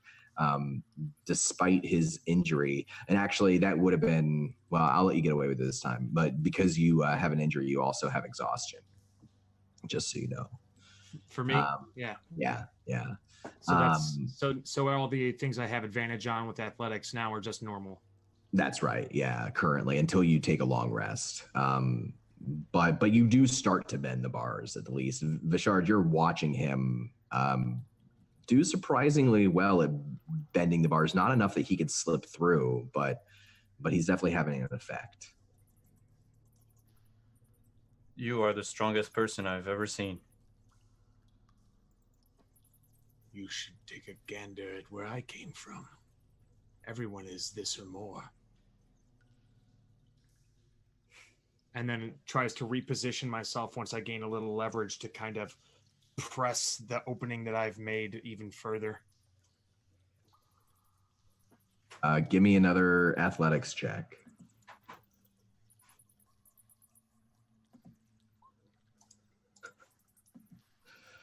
Yeah, you actually break one of the bars off of the top. It falls out, and like now you have what amounts to be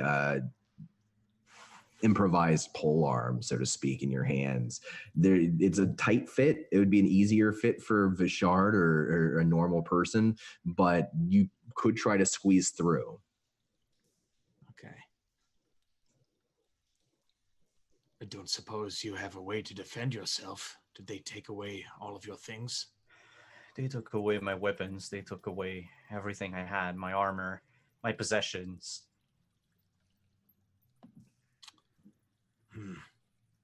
I could fend for myself with one of these bars. Rukon takes the bar that he's torn off and hands it to you. I'll take it. But I'm still behind my bars. I don't think I can bend them the way you did, friend. Oh, so we're not in the same cell.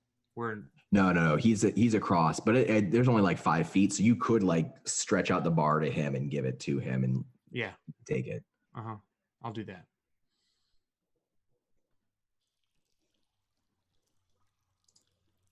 Are you saying? So is he? So I'm just trying to picture this prison. Sorry. Is he? If he's in the cell next to me, are there bars between him and I? He's in the. Imagine there's a corridor. You're on one side of the corridor. He's on the other side. Oh, so there's a hallway between us. Yeah. So we're facing like a 5-foot hallway. Okay. Except now that. Oh, sorry. No, go ahead, bud. No, I was gonna say, except that now that I have an iron bar, could I try to smash the lock of my own cell with it? Yeah, absolutely. If you're smashing it, it'll be athletics. All right, so I'll try to smash the lock. Yeah, I am not Rukon. It makes a lot of noise, a big rattle. And Rukon, are you trying to get out into the hall at this point? Yes. All right. Actually, can I fit through the space that I've made in? So then, roll me a sleight of hand check to slip through the. Okay. To get stuck. Yeah.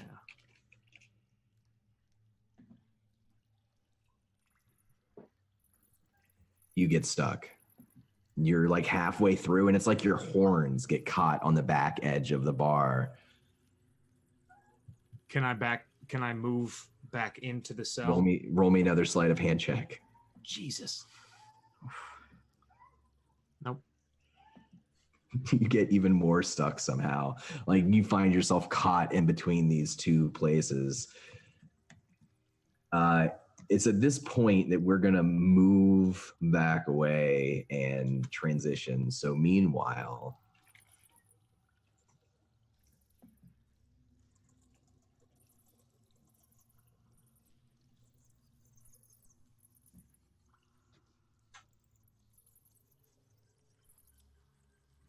we move back elsewhere into the dungeon where Nova Sparkfire has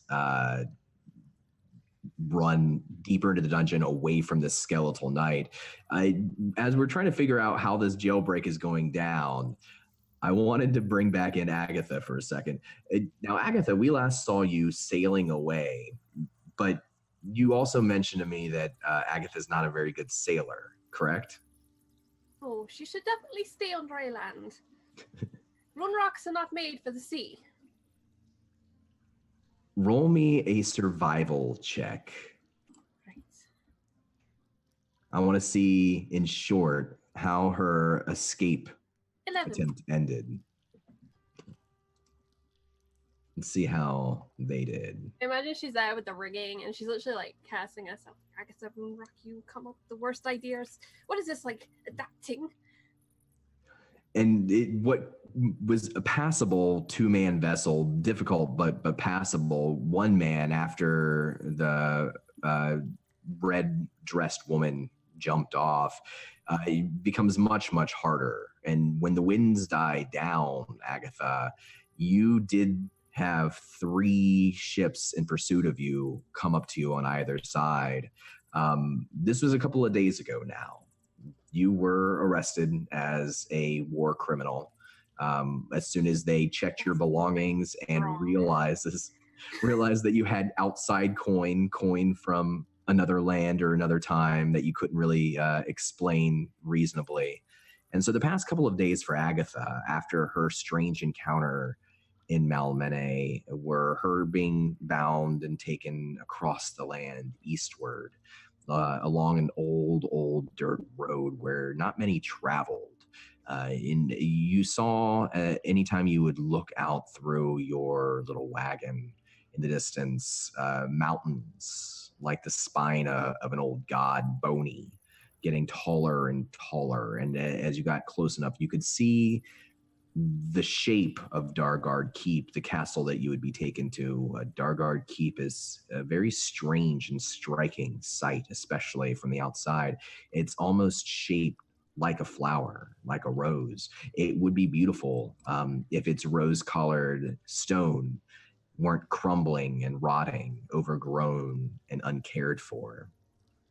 There's something dreadful about the place, and that dread has continued to be with you as you sit alone in a cell until the moment that a door swings open and a little kinder bursts into the hallway where there's only a dim light.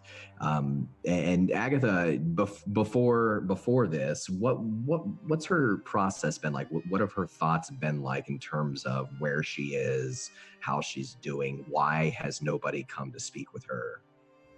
Agatha has sat for a long time, still as a stone, running through in her head everything she saw, attempting to make plans. She knows she can get her weapons to her, but they're no good if she's stuck here. There's no good calling them too early. And so she's waiting. She traces into the rock of the floor over and over dwarven runes, telling the truth, telling the story as she knows it. And her fingers and hands are now black with the mold and the slime of the place. But she's just focusing and as close to dwarven meditation as she can reach, been just focusing. And has she been able to keep up her spirits? Is there anything she does in particular in dark times like this to not be broken? She tries to dream when she sleeps, and when she can't actually dream, she daydreams, I guess cell dreams, of the green, the place that she thinks of as like the eternal summer, this valley, crisp and bright, from a time before. And she pushes away all thoughts that this place never existed here, or that it's been destroyed, or maybe it still exists. She just focuses on the green. and tries to recall all the tiny details of the life there. And she writes that story in the filth of the cell as well. You write it into the dust and into the dirt, into the excrement, and you keep that sharp image in your mind for over a day. A cold, lonely day. But it's enough. And then there is Nova rushing into the corridor. Stop! What hell beastie are you? What? Oh, hi there! You bored? Well, actually, I am. Okay, cool. There's a fun guy that I'm playing tag with right now. You should definitely, if you want to get involved, that's totally fine. You're playing tag. This is a prison. Who plays tag in a prison? Well, he got real bad when I kept kicking his butt and go fish. So we just changed the rules a little bit. And you see, I've got my arm, I just handcuffed to my other hand, and so I like put it between my legs to grab it, and I plunge my good hand into it, and I fished around for a moment, and I pull out some thieves' tools. That's a neat trick. You'll need to teach me that one. Can you let me out? First, you're gonna have to lose your arm, and then I'm gonna try to pick the lock on her cell door. All right, go ahead and make me that check. Are you proficient with these tools? I am proficient with these tools. Perfect. I'm proficient with 6 different types of tools. You're an artificer. Oh, 9. I will say, because I didn't tell you this before, but you do have an inspiration. You can hold on to it if you like. I do. Let's use it now. Let's get her out of there. So, reroll. We'll take the 18 there. Okay. For the advantage. So yeah, you click. Your tools click in, and it's not a complicated lock. It's a sturdy door, but not a complicated lock. I'm doing it one-handed. Your other hand is beating against the cell door as you're trying. Really got to put that back on. I just haven't had time. I got to get these cuffs off first. You get the door open, and it swings open, Agatha and Nova, and you're standing there together. And that's when the skeletal knight without his armor appears in the doorway. His sword there he is. One hand is sword, and the other hand, he was able to scrape up off the ground of the cards, and he throws the cards in your general direction. Roll an insight check, Nova. Okay. 11? Yeah, you're not sure, but you think there might be the flicker of betrayal in his tiny little glowing eyes. Oh no! But that's not stopping him from continuing to march forward, sword in hand, towards the two of you. At this point, I'll ask you both to roll me initiative. Okay. You do have a door on the opposite side that leads deeper into the dungeon, like this one too. 7. Oh. All right. 16. And we're just going to hold on to these for the rest of the episode, so we don't have to keep re-rolling. All right, so Agatha, you've just seen this door open. You've seen this figure appear, this undead skeleton with a sword. It's coming towards your cell, but you do get to go first. It's your move. She clenches her fist and tries to squeeze away the dirt, and then opens her palm and focuses. Stormtooth, come back to me. And she calls to her sword using that weapon bond. And as long as it's on the same plane of existence, it's going to come to me. It does. It comes to you. What's it look like as it appears? It appears as if molten metal, bright and shining, fresh from the forge, steam and mists just rolling off of it, and then suddenly plain sword with the 2 tones of metal on the blade. Now that's a neat trick. Well, when you get yourself a dwarven sword, I'll teach you it. And she readies herself for the approach of the skeleton. Are you stepping out into the hall, or are you staying inside your cell for when it comes She'll in? step out if she's seen Nova react to the approach of the skeleton. And do you step past Nova so that you're Mildly standing? guilty for a second, but then is like, nah, this guy works for Soth. I can't be gentle on him. Yeah, she'll step past as long as Nova doesn't show that, like, don't move past me. No. All right. I'm And Agatha, are by you? the way. Oh, my name's Nova. Nova Sparkfire. Good to know. With that, it's Nova's turn. So I can tell you're upset about the goldfish.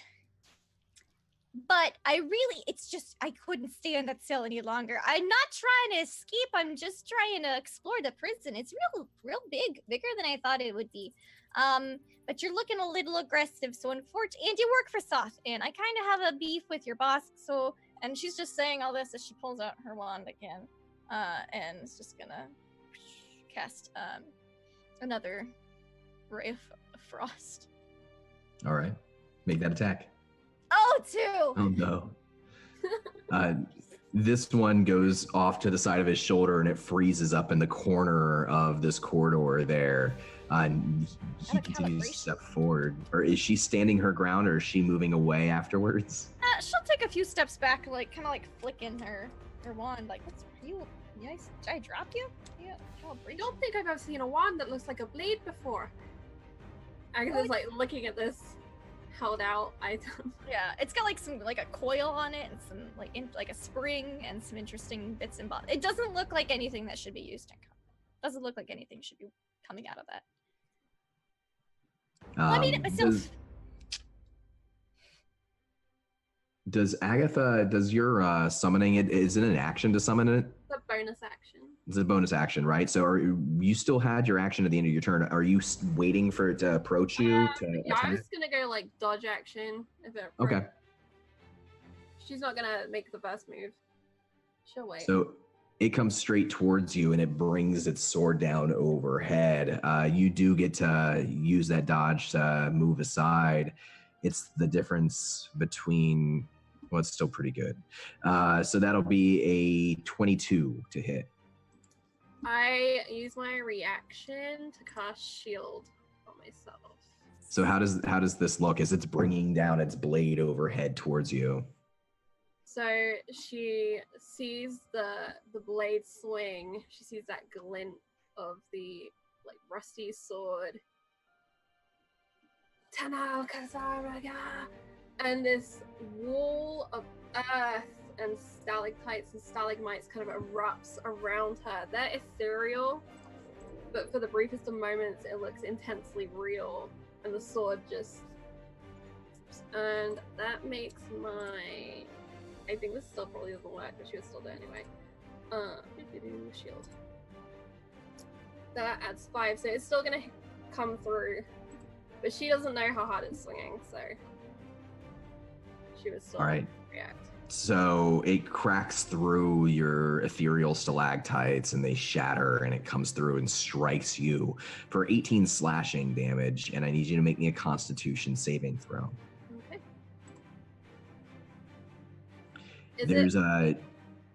Is it what? Poison?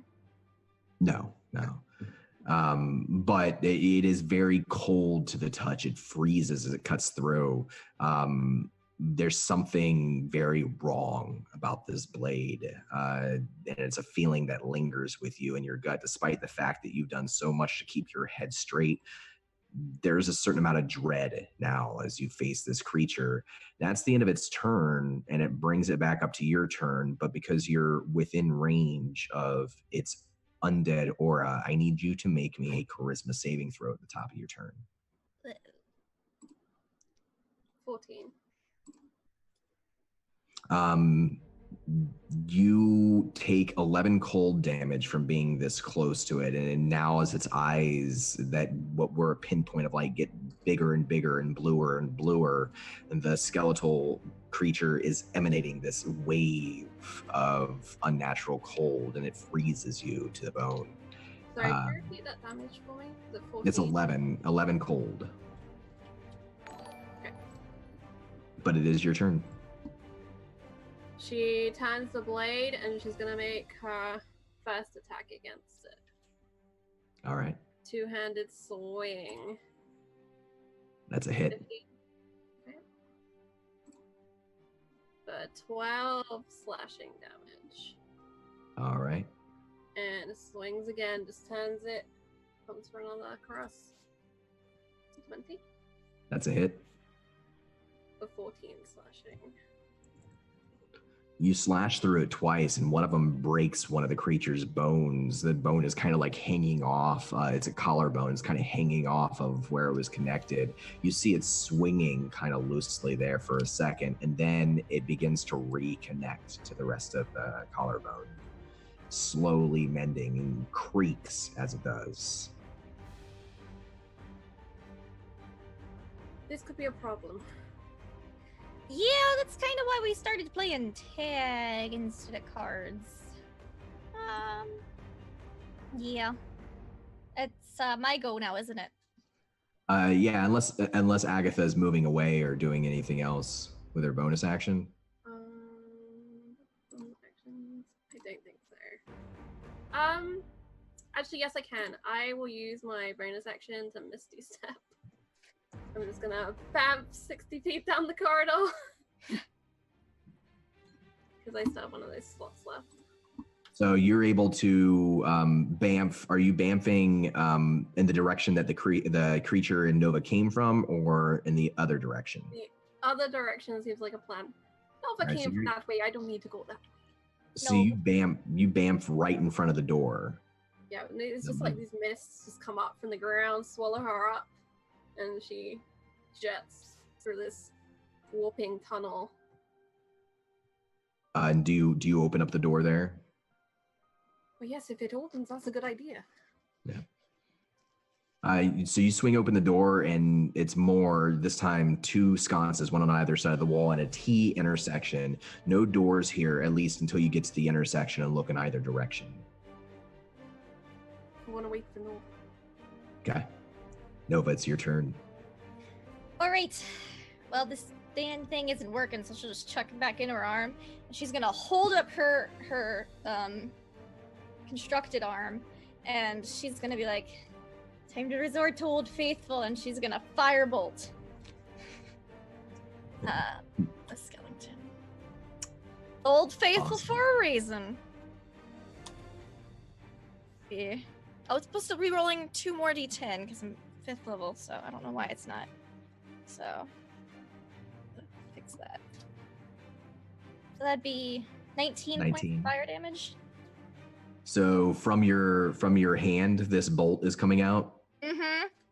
Like, it looks like the palm just heats up a lot, and then The blast of flamethrower hand comes forth, and it scorches the skeleton knight's face. Its head rocks back for a second, and as it comes back, half of its face has been blackened by your spell. Good look. That's a good look for you. And she's gonna keep back it up and get over to by where Agatha is with her legs. You're able to run forward. You could run past her into the hall. You could get to the T intersection if you want. Oh, yeah. Let's go to that T intersection to see if it. You do. You run there. So you have left and right, and if you're looking one way or the other, it's about 15 feet in either direction. Mm-hmm. You can move next turn. 2 doors, very similar to the doors that you've seen before, but go ahead and roll me a perception check. Yeah, I was about to ask, do I hear anything? 10. You hear just the sounds of the stomping of the skeleton guard as it scrapes along the ground behind you towards Agatha. Okay. It is the skeleton's guard's turn. The skeleton knight marches on Agatha. It's not quite able to make it to you. It's a little slower than you, but it's relentless. It step. And it has its blade up and ready. that's its turn. It readies its blade just in case you get close enough to it, but it is within aura range, so at the beginning of your turn, I will need you to make me another charisma saving throw. I need longer legs. We're real bad at running away from tall things.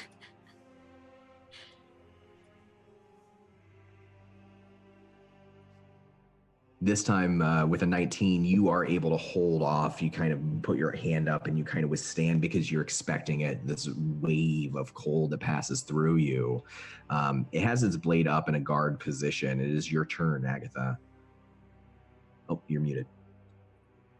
What I imagine is the second she feels that creeping aura, she just turns and slams the door on him.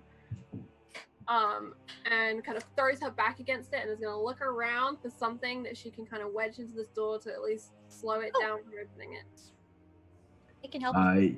Yeah, roll me a perception check, both of you. Can I actually just arcane lock the door? Oh, yeah. Yeah, I felt like that might come really in handy. So I'll go, oh, you close the door! Dink! And just tap it and just locks. There's like multiple large, oversized locks like snap into place over this door. You hear the boom, boom, boom, boom as the creature starts to beat against the other side. Who knows if it can hold it for forever, but you, at least for the second, you stopped it in there. You think we should go left or right? I don't know. And she's gonna take a look. Yeah, you can roll me a perception check as you're looking left and right. Does she remember at all the way she was dragged down here? Has she been this direction at all? You were brought from the other direction, the same direction that Nova came from. 17. It's as you're down there kind of looking between the two and listening, you hear what sounds like the rattling of metal or some sort of door, and then you hear what sounds like the mumbling of speech. You can't make out the speech, but you hear what sounds like maybe a conversation, maybe two voices through the left-hand door. And it sounds like there's people that way, and people generally mean trouble here. Let's go. Look, I didn't mean any trouble, and you've been pretty nice so far. I think we should go and see if we can meet some more people. I'm not too sure about your last friend, but all right. We played 14 rounds of Go Fish before we got tired of losing. Can you just give me 1 second, though, and I'm going to try to get the manacle off so I can have my arms and they not be handcuffed together. How about you just hold that out, and she's going to try and break it with the hilt of Don't hit my arm. It's a very delicate thing. I won't make you roll for it. I think if you're holding it taut, Agatha's skilled enough, she can just snap that manacle. Oh, and I'll just like put my arm back on. Oh, much better. All right. They'll never see this coming. All right, maybe we should at least just peek through the door. We could see if it's troubled people or, maybe nice people like you. Can you do the thing where you lock the door again? That might come in handy. Yeah, I can do it once more today. Good to know. And she's gonna ready her sword and give the nod to Nova to open the door. She's gonna lean back against the wall to try and... She's gonna peek, not be fully in sight.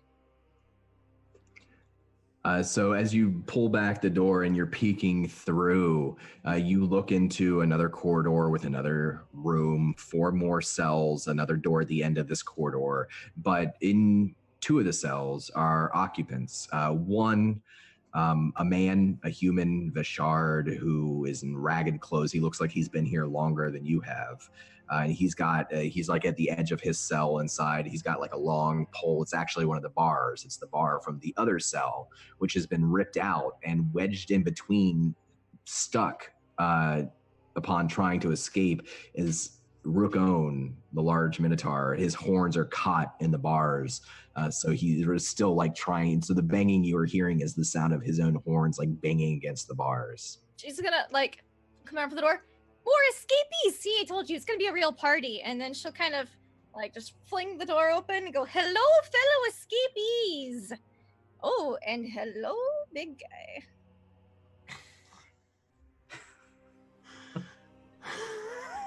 Hello. Rookon kind of realizes he's stuck and looks over wide-eyed and mildly embarrassed. Do you need some help?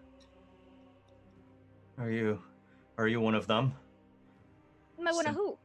Sent to torture us with promises of escape? No, the torturers haven't even showed up yet. I've been down here for like a whole 3 hours and just nothing. I got so bored I decided to start exploring. Then I met her. She's really nice so far.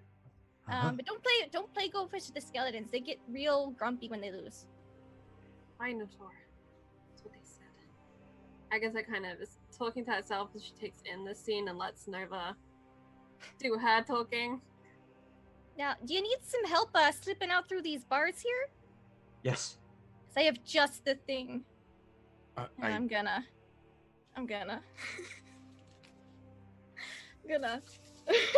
So sorry.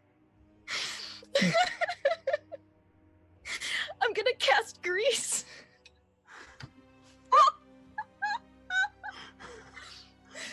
Why would you do that?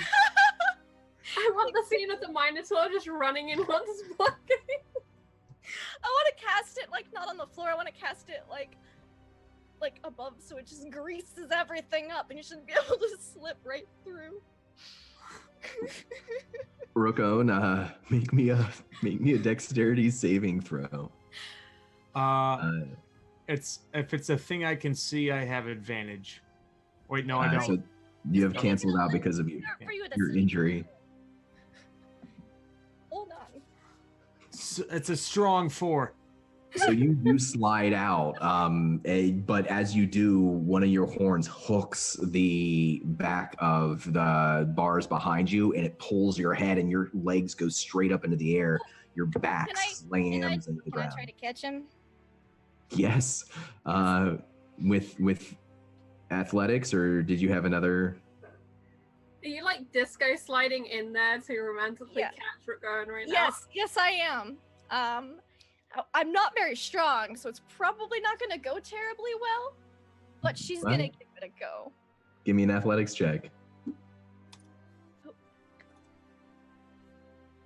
5. You go sliding through your own grease to catch him, and you get below him. Rookone, you fall down on top of this Kender, and it's very painful for the both of you, and not like as painful as getting stabbed. Yeah. But you will take 3 bludgeoning damage, and Rookone, you will take 3 falling damage. And now you're on top of Nova. Why would you do that? Do what? None of that made any sense. I got you out, and then I tried to catch you, but I was a little my timing was off. Trust me, friend, it's best never to question a Kender. You're a Kender. Yeah, it's a pleasure to meet you. My name's Nova Sparkfire. Who are you? Rookone. Now, Well, it is a pleasure to meet you. are you an alive Kender, or are you an undead? Are you an undead Kender? I've seen those. Those are horrible. Nope. I can't say I've ever died before. Very much. I mean, I don't have an arm. This is. I made this one, but it still functions just like a regular one, mostly. Just does cooler stuff. This is very unusual, but He gestures over to Vashard. we could try to help him out of his cell. Oh yeah. Sorry, I completely forgot about you. And she'll turn around and perhaps use the lockpicks this time. yeah, lockpicks. Well, he was stuck. I couldn't lockpick him out. He was right between the bars. 12. They're not complicated locks. It just takes you. I'll smear him through the grease real quick to. Yeah, you break off some of the rust, and you're working your way through the lock, and you've almost got it when all of you hear the shattering of a door from behind where Agatha and Nova came from, and then you hear the scraping of something against stone. That would be our Scala friend. Not a friend. That's right. He's not a friend, even though we had some good times playing Go Fish. He's works for Soth, and we gotta murder him. Or perhaps we just keep moving. Oh, I won't that. I mean, I guess we did shut the door behind us, so he doesn't know if we went left or right. We just gotta be It's at that point that you pop open Vishard's. Uh-huh. Let's try to keep this thing of grease between us and yours. Oh, I'd love to. Yep. Let's get on this side of it and wait. Agatha is going to use the bars of the cell to kind of like climb across without standing in the grease because it looks slippy. Rukon will like reach out a hand.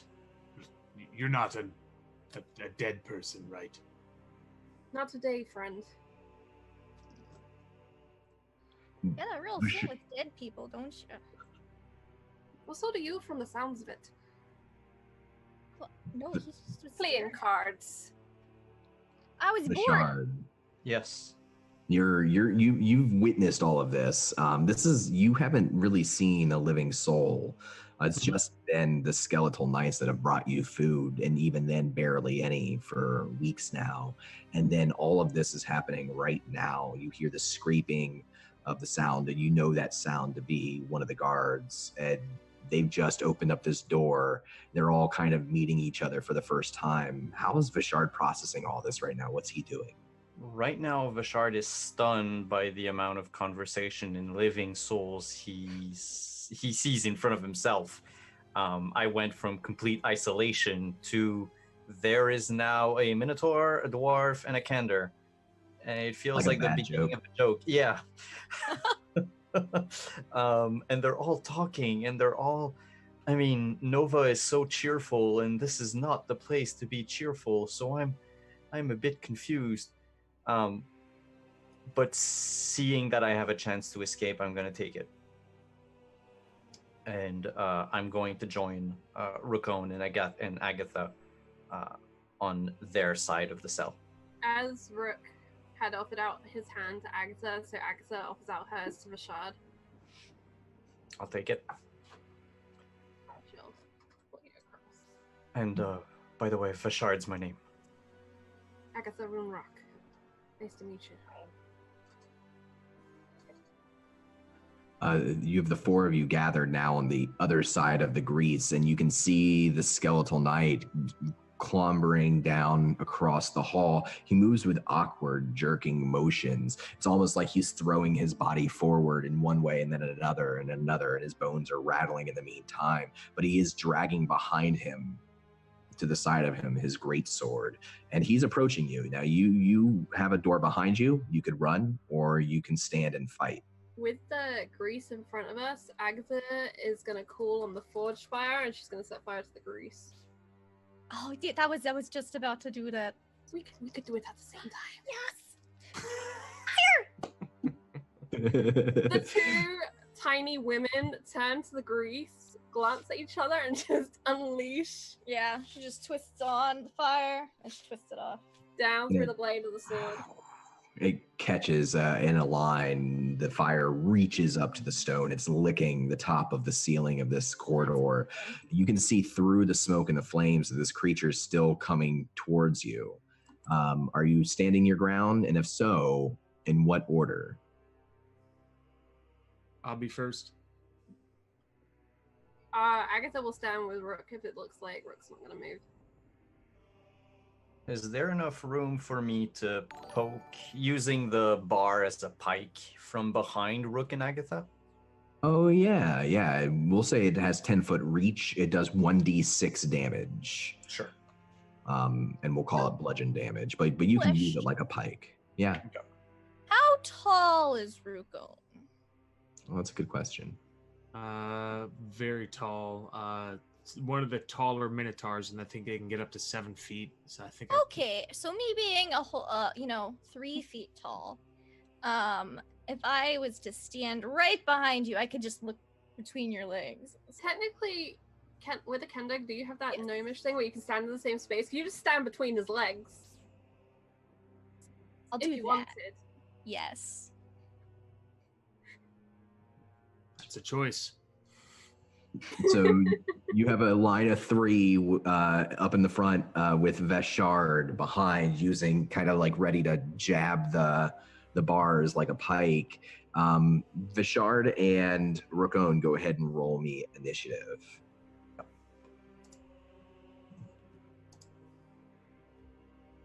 Critical.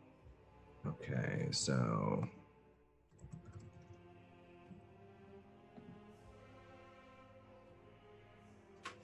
let's see. And this creature moves forward through the fire, and we'll say it takes 2d4 fire damage. So the skeletal knight is being scorched, but it's continuing to bumble through. It brings its greatsword up over its head. But Rookone, you will be first in initiative. All right, I'm going to now with it's not flanked, right? Because we're right next to each other. That's correct, yeah. Okay, so then I'm going to burn an inspiration for advantage on this attack to attempt to disarm it. So All it's right. An attack versus an athletics check. An unarmed attack. All right, go ahead and... Oh, you rolled a 12? Yep. So you grab onto its blade, and your fingers freeze. You can feel the pinpoints of cold shooting through your nerves, and you have to recoil. You will take cold damage at the start of your turn as well, unless you can make a successful charisma saving throw. Do I roll that charisma saving throw now? Yeah, go ahead and roll that now. Nope. 11 cold damage. Okay. All right. And then I'm going to use my bonus action to go into a rage. All right, so describe to me what this is like right now. And you're exhausted, your body's broken, you've still got a couple of broken ribs, your hit points are halved, your max hit points, so like you're in bad shape. So in this moment, what's your rage look like? So the cold that emanates through my hands shoots through my whole body, and I'm shocked, and I throw my hands back, and then the feeling that I thought had left me about the anxiety and paranoia creeps up into my throat like a gauntlet around my neck, clutches me, and I can't breathe for a moment, and my eyes get wide, and the blood vessels in my around the whites of my eyes burst, going into a sea of red, and I'm shaking off, attempting to shake off the rage, but I can't win, and it succumbs and just takes me, and then I'm nothing but a heaping pile of grunts and noises and anger. Excellent. Well, that's the end of your turn, correct? Mm-hmm. So Agatha, you're standing right next to Rookone as this happens. You see that, you witness that, and you see the knight in front of you. It's your turn. Like charisma saving throw? That's correct. 19. And you succeed, so you hold off that wave of cold. And I'm gonna just make 2 greatsword attacks. She saw they were ineffective before, but just keep him busy. Just keep him tired. Go for it. So wing! That's a hit. All right. That's a hit. Nova, go exploring. Find us a way out of here. Your second swing of your greatsword takes off one of its legs at the knee joint of its bone. It stumbles forward and it thrusts its sword into the ground to hold itself up for a second. And then you see that knee bone start to shake on the ground, and it hops back up and begins to reattach to its leg. I can keep doing this, but it's not going to work forever. And I think that's what I'm going to do. Okay. Actually, for my bonus action, she's going to release the sword with one hand and use her bonded weapon again and call to her longbow. Unfortunately, I don't believe this gives me the quiver to go with it, but I will take the bow back. No. What's the point of having a bow without a quiver? It brings the quiver too. Okay. Yes. Alright. My longbow appears and she kind of throws it over her back as quickly as she can. metal dwarven. Excellent. And much like the sword, it appears in bright molten metal and steam. Vishard, you're right behind her as this bow is summoned. It's your turn now. Well, first I'll recoil a bit from seeing molten iron just appear out of thin air. But I'll take the bar with both hands. As a bonus action, I will point at the skeleton and focus my will and just say, the Thrak, and cast Hunter's Mark on it, and then jab with the pike as hard as I can. Go for it. You do still have an inspiration. I have one inspiration for... Rookode has inspiration, but Vishard has one inspiration left. All right, I'm going to keep it for now. Yeah. So I'll use same attack as an hand axe, because it would be the same. I should have used my inspiration. God. No, that's actually because heat metal forced it to take off its armor. That is a hit. Oh, cool. So it's going to take just 4 points of damage from the pike and an extra 3 points of damage from Hunter's Mark. All right, so a total of 7 there. 7, yeah. Great. 4 of which is bludgeoning. All right, so you strike at it and you chip some of its bone away. You push it back. It almost falls back into the flame. Make me a charisma saving throw. Can I make my second attack, or do you want me to make the saving throw right away? Go ahead and make me the saving throw now. I should have asked you at the beginning, but yeah, you can make your second. Sure, no problem. 14. So as you're attacking the first time, a wave of cold hits you and it burns your flesh. It doesn't stop you from attacking, but you will take 11 cold damage being within 10 feet of this thing. Ow. Ow. And then I'm going to jab again. All right. And on a 16. That is a hit. All right. And that's going to be another 4 points of bludgeoning damage. All right. And I don't remember if Hunter's Mark affects every... Whoops, sorry. Mm-hmm. Yep. Is it on every attack, or is it once? Yep. Oh, well, then it takes an extra 3 points of damage. Excellent. It's moving a little bit slower, but it's still coming forward relentlessly. It's not its turn yet. It is. Is Vashard standing where he is? Is that the end of his turn? Yeah, I'm standing behind everyone, using the reach of the bar as much as I can. Perfect. Nova, it's your turn. I need you to make me a charisma saving throw. Didn't think about this when I decided where I wanted to stand, but that's fine. A charisma saving throw. 19!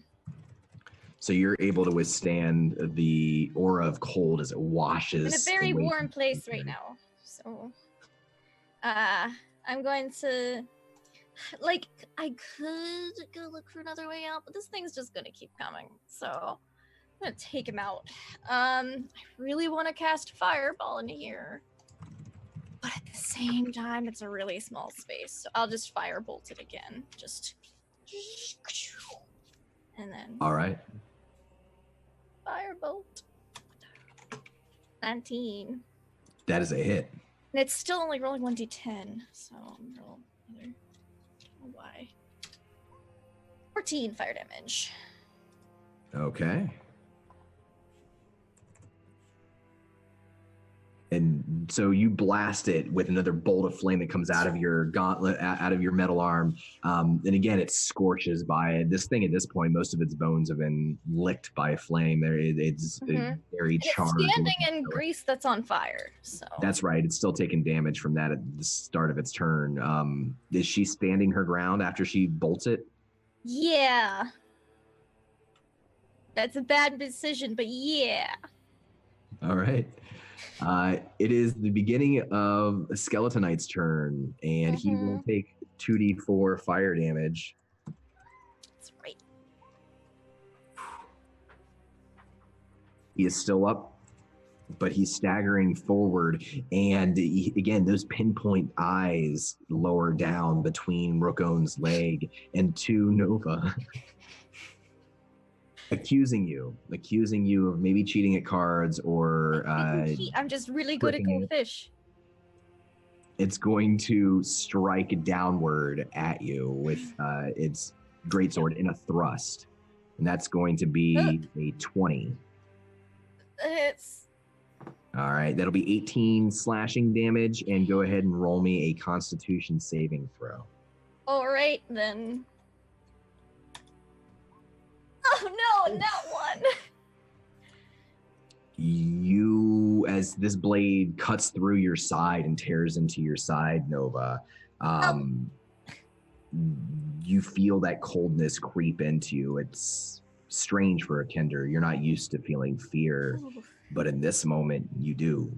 And it's creeping up through your body, through your nerves, up your spine like a disease to your heart. And you feel your heart stop for a second. And you are reduced to 0 hit points. You drop. I'm going to use my reaction Okay. because of the Sentinel feat Okay. and take the time while this skeleton is bent down to stab at the Kender, to aim for its temple and jab with all the strength that I have left. The strength of despair, of desperation, and of using my inspiration. 25. That's a hit. They'll take 9 points of bludgeoning damage. And is my Hunter's Mark still up? So the charisma saving throw from earlier, was it before I started my turn? Like at the start of my turn? Or was it at the end of It should have been at the start of your turn. So you don't have to make you won't have to make a... Not until the next one. Until you take damage, yeah. Okay. So they'll take an extra point of damage from Hunter's Mark. So total of 10? Total to 10, yeah. You strike and you strike at its left eye socket. The eye socket breaks away. Half of its skull smashes away.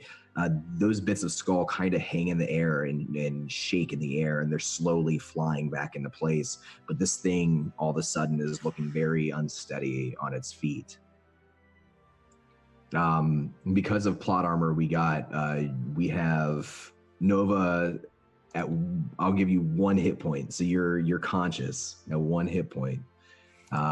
So you hit the ground, you feel this, you feel your heart stop for a second, and then Heart attack! Oh, heart attack. That's what she assumes it is because she's never felt fear a day in her life. And she just doesn't like it at all. We are back up to the top of the turn order. Rookone, make me a charisma saving throw. It's your turn. All right, that's athletics, right? 11 cold damage as another wave washes off of this creature. You have this time it's halved because I'm raging and I'm a bear totem. Okay. So so a total of 5 then. Yep. And so now with the sea of blood coursing through my vision, my brow thickens and I inhale and then I lunge forward with my skull to punch it with my face. Excellent. All right. For the first attack, let's do this thing. 25. That's a hit. All right.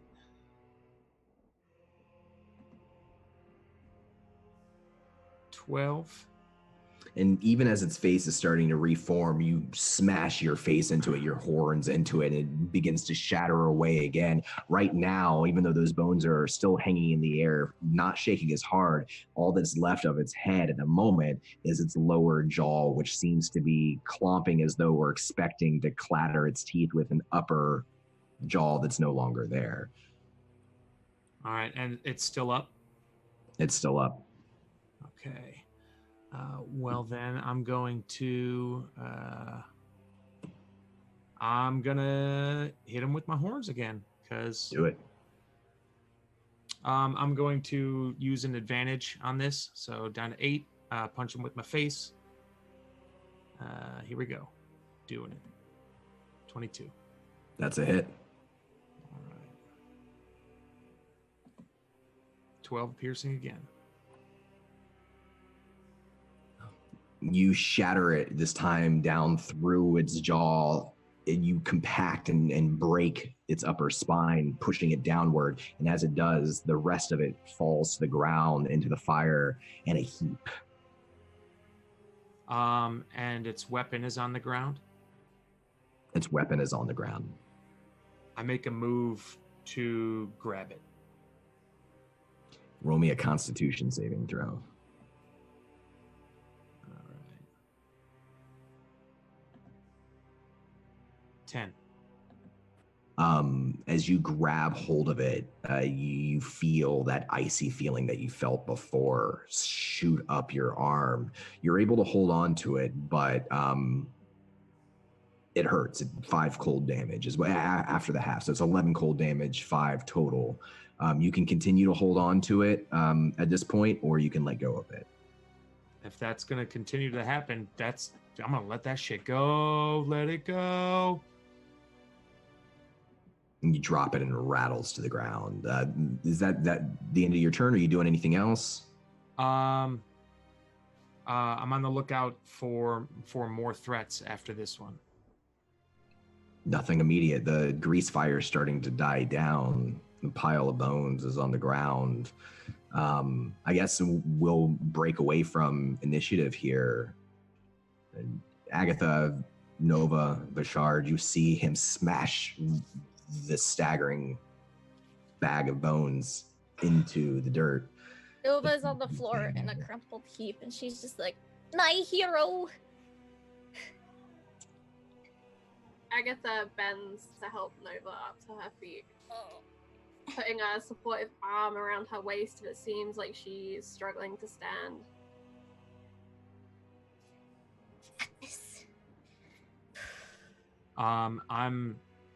So around me, other than walls and these people, these beings, what is there? Other cells with people in them? No other cells with people. You're still in the same corridor that you were in originally. There is, in the cell that you escaped from, a decomposing small body. There are doors on either side. One of them has been opened by the skeletal knight. It still hangs open. That's the direction that Nova and Agatha came from.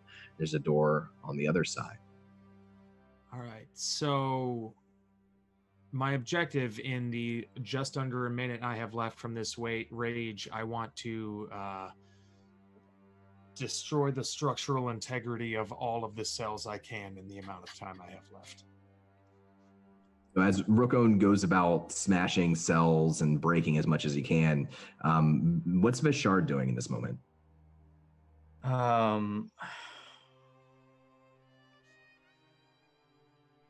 immediately going to look for the door that the Banshee came through originally when she came through with Rookon. Mm-hmm. I'm going to go to that door right away, crack it open, and look beyond. I want to get out of here. I need to get out of here. Roll me I'll give you survival or arcana, your choice. I'll go with survival. I don't know why I feel like the ranger is more proficient with survival. So he says with a 7. You open the door and you find yourself at an intersection of sorts. Ahead of you, there's a stretch of stairs that seem to spiral upward. And then there's 2 halls, one to the left, one to the right. It's the one hall, but it crosses in front of you. You can see more doors down in either direction. There are no cells here, not in at least this corridor. And as you kind of are reaching out and trying to feel or think, like, which way did this creature come from? Where did they go? You're just not sure. You can hear the whistling of wind breaking through what's maybe a hole in a wall somewhere or some other drafty area. But you're not sure where the figure went. I'll turn to the rest of the group and ask, do any one of you know the way out of here? I'm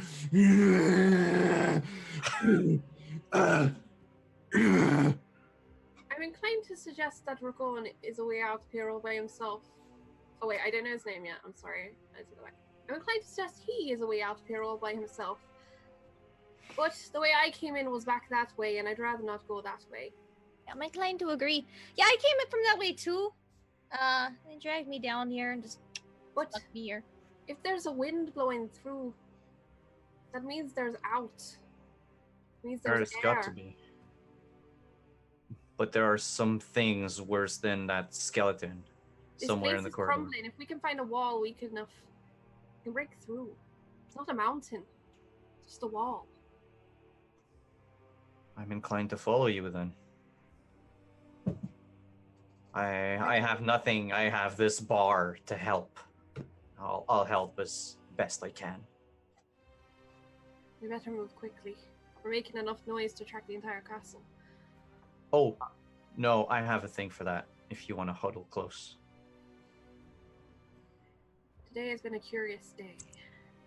Wow, not that close, Nova. You said get close, so I... It's... Alright. Are you sure? You can... as close as you want. Agatha just takes like one step. Mr. Ragorn. Yeah, it's a Sir Minotaur. At this point, I'm like the minute has subsided, and I'm kind of staggering, breathing heavily. I've ripped open the wounds that were my mortal wounds at one point in time, so there's blood seeping out. The scabs, whatever scabs and dry blood were left, were like broken. So my eyes, I can barely keep open. I have to find my things, my sword, my shield. Well, you said you shot a man with an arrow. Do they have a bow? Your bow? They probably have my things. Well, Sure. Agatha, was it? Yes. And Nova. Nova Sparkfire. I heard your name earlier. Vashard. I said it very loudly. I know. Would you mind accompanying us, Sir Minotaur and myself, to find our belongings before we leave? Yeah, sure. I don't have anything else better to do right now. I'd love to spend more time with you guys. Well, as long as we keep huddled together, we shouldn't make any noise. And I'll just whisper again, Vishnura, and cast Pass Without Trace on all of us. Agatha pauses in consideration of Vashard's proposal. Is not that she's doubting whether or not to come with him, it's whether she's having a moment trying to decide whether or not to give him her bow. And as the magic is woven around them, she'll reach back and she'll pull that longbow off her back and the quiver off her shoulder and hold them both out to Vashard. I want it back. Oh, don't worry. I'll give it back, but I'll make good use of it. It's a special bow. Looks well crafted. I hope you're strong. I'll nook an arrow and just... You should know that it requires strength instead of dex. Can I test it out? And I'll nook an arrow and pull the string as far as I can and fire at one of the doors. Yeah, you're able to use it. But you'll have to use your strength for attack instead of your dexterity for attack. Which doesn't change a thing on my character. Awesome. Nice. So it's a very satisfying. I mean, it feels different as a lifelong archer.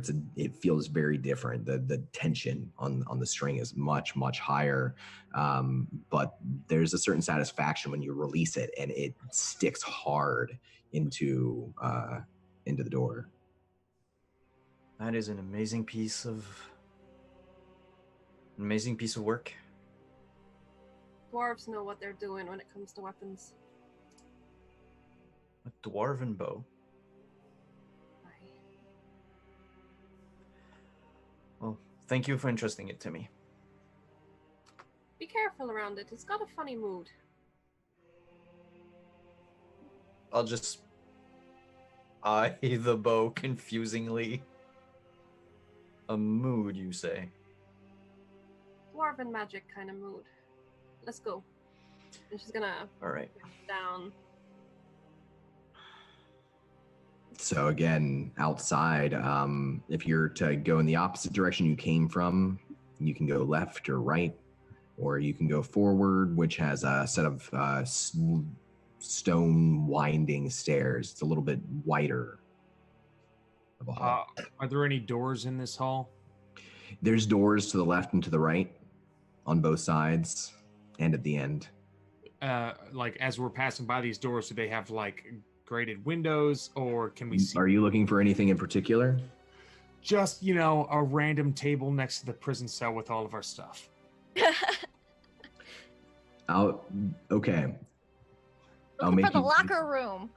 roll me 1d20, and on a 15 or above, you find a very poorly placed table where they've laid out all of your equipment. Is this athletics? It's just a d20. Oh! All our shit is there.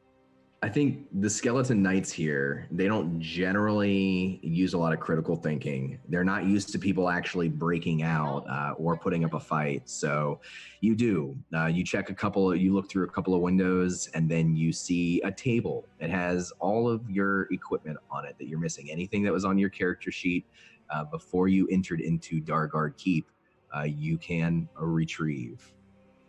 Nice. And my stuff? Yes, everybody's stuff. We'll say everybody's stuff is laid out on the same table. It's even organized into sections.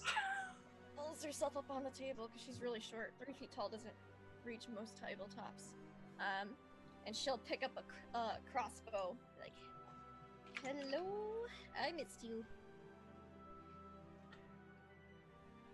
I'll hand the bow over to Agatha. Well, it's not like I could use it much, but it's the thought that counts. It was generous of you. Mighty generous.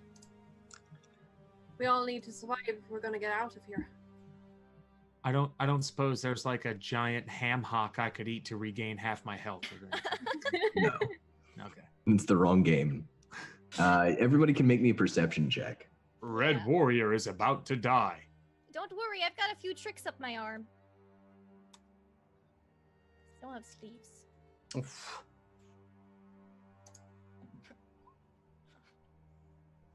So, Agatha, you see behind you, and it doesn't see you because of Pass Without a Trace, the scorched bones of the skeleton warrior dragging its greatsword along as it exits out into the hall that you all find yourselves in. It is completely reformed, although some of its joints have reformed in awkward ways. If it looked entirely humanoid skeleton before, now it looks deformed and partially inhuman.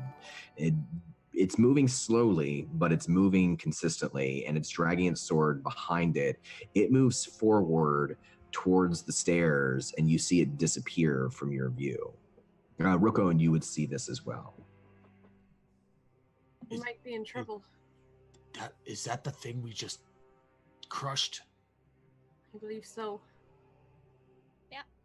Oh, that makes me mad. I don't like things getting up after I crush them. Next time you can grind its bones to make bread. Turn it to dust. Let's see if we can follow the wind. That's a great suggestion. I've been told I have a date with Destiny, but I don't plan on it being today, so let's go. Well, if you have a date, you don't want to be late. Who's Destiny? Exactly. She sounds hot. Unfortunately not. I believe she's an undead lord. Let's move. It's a weird name for an undead lord. Why, I'd rather not speak his name. Is there anyone that can follow the wind well that can lead us out of here? It's not my particular skill set. At that, Vishard perks up. I can probably get us out of here. If it's following the wind or following a scent, then... Well, I've only failed the one time, and that landed me in this jail cell, so... Oh, so your success rate's pretty good then, or you just haven't tried a whole lot. Let's go. Or someone's been playing me for a fool. We live and learn, Bashard. We live and learn. So, Vishard, how is he going about? What's he looking for? What's he hoping to find, and how's he going about looking for it? I'm looking for a change in temperature as we move through the corridors. Looking for, trying to remember what the wind was like before I was in prison, what the ambient temperature outside was like. Knowing, if it was generally cooler or warmer because it was summer or winter. I out of game, I don't know which season it was. Yeah, so it's basically like the end of fall moving into winter. Okay. Probably would be like the start of winter now for you, now that you've been here for almost a month. Okay. So then I'm looking for a sharper, colder wind. All right. Roll me survival or nature. That would be survival, of which I have it at 20. So you felt the cold when you first stepped out here, and now as you're kind of standing in the corridor, still hidden, with your spell kind of protecting you from being easily discernible, you're not seen. You feel very, very strong cold emanating from above. It seems to be pushing downward, and that cold doesn't feel natural to you. But you do feel in the right hallway, the opposite side of where you found your weapons, as you're kind of walking by and just like taking in the draft. One of the doors in particular that seems to have a twisting angle leads deeper into the dungeon. That's where you can hear the whistle of the wind coming through there. You can feel a draft coming through there. It's this way. Come on. Okay. All right. And I'll, just in case, I'll draw my sword. And I'll lead the way. Everyone following? What's the order here? I'm right next to Rukon. I'll be at the front with my shield out.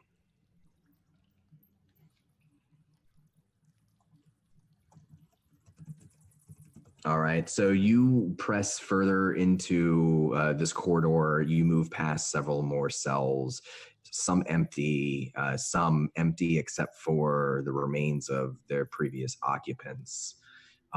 Following this whistle, and then you find it, a crumbled wall where at one point the stone was there and at some point it fell away. And as you stand there looking out, you can see the late afternoon light of the sun.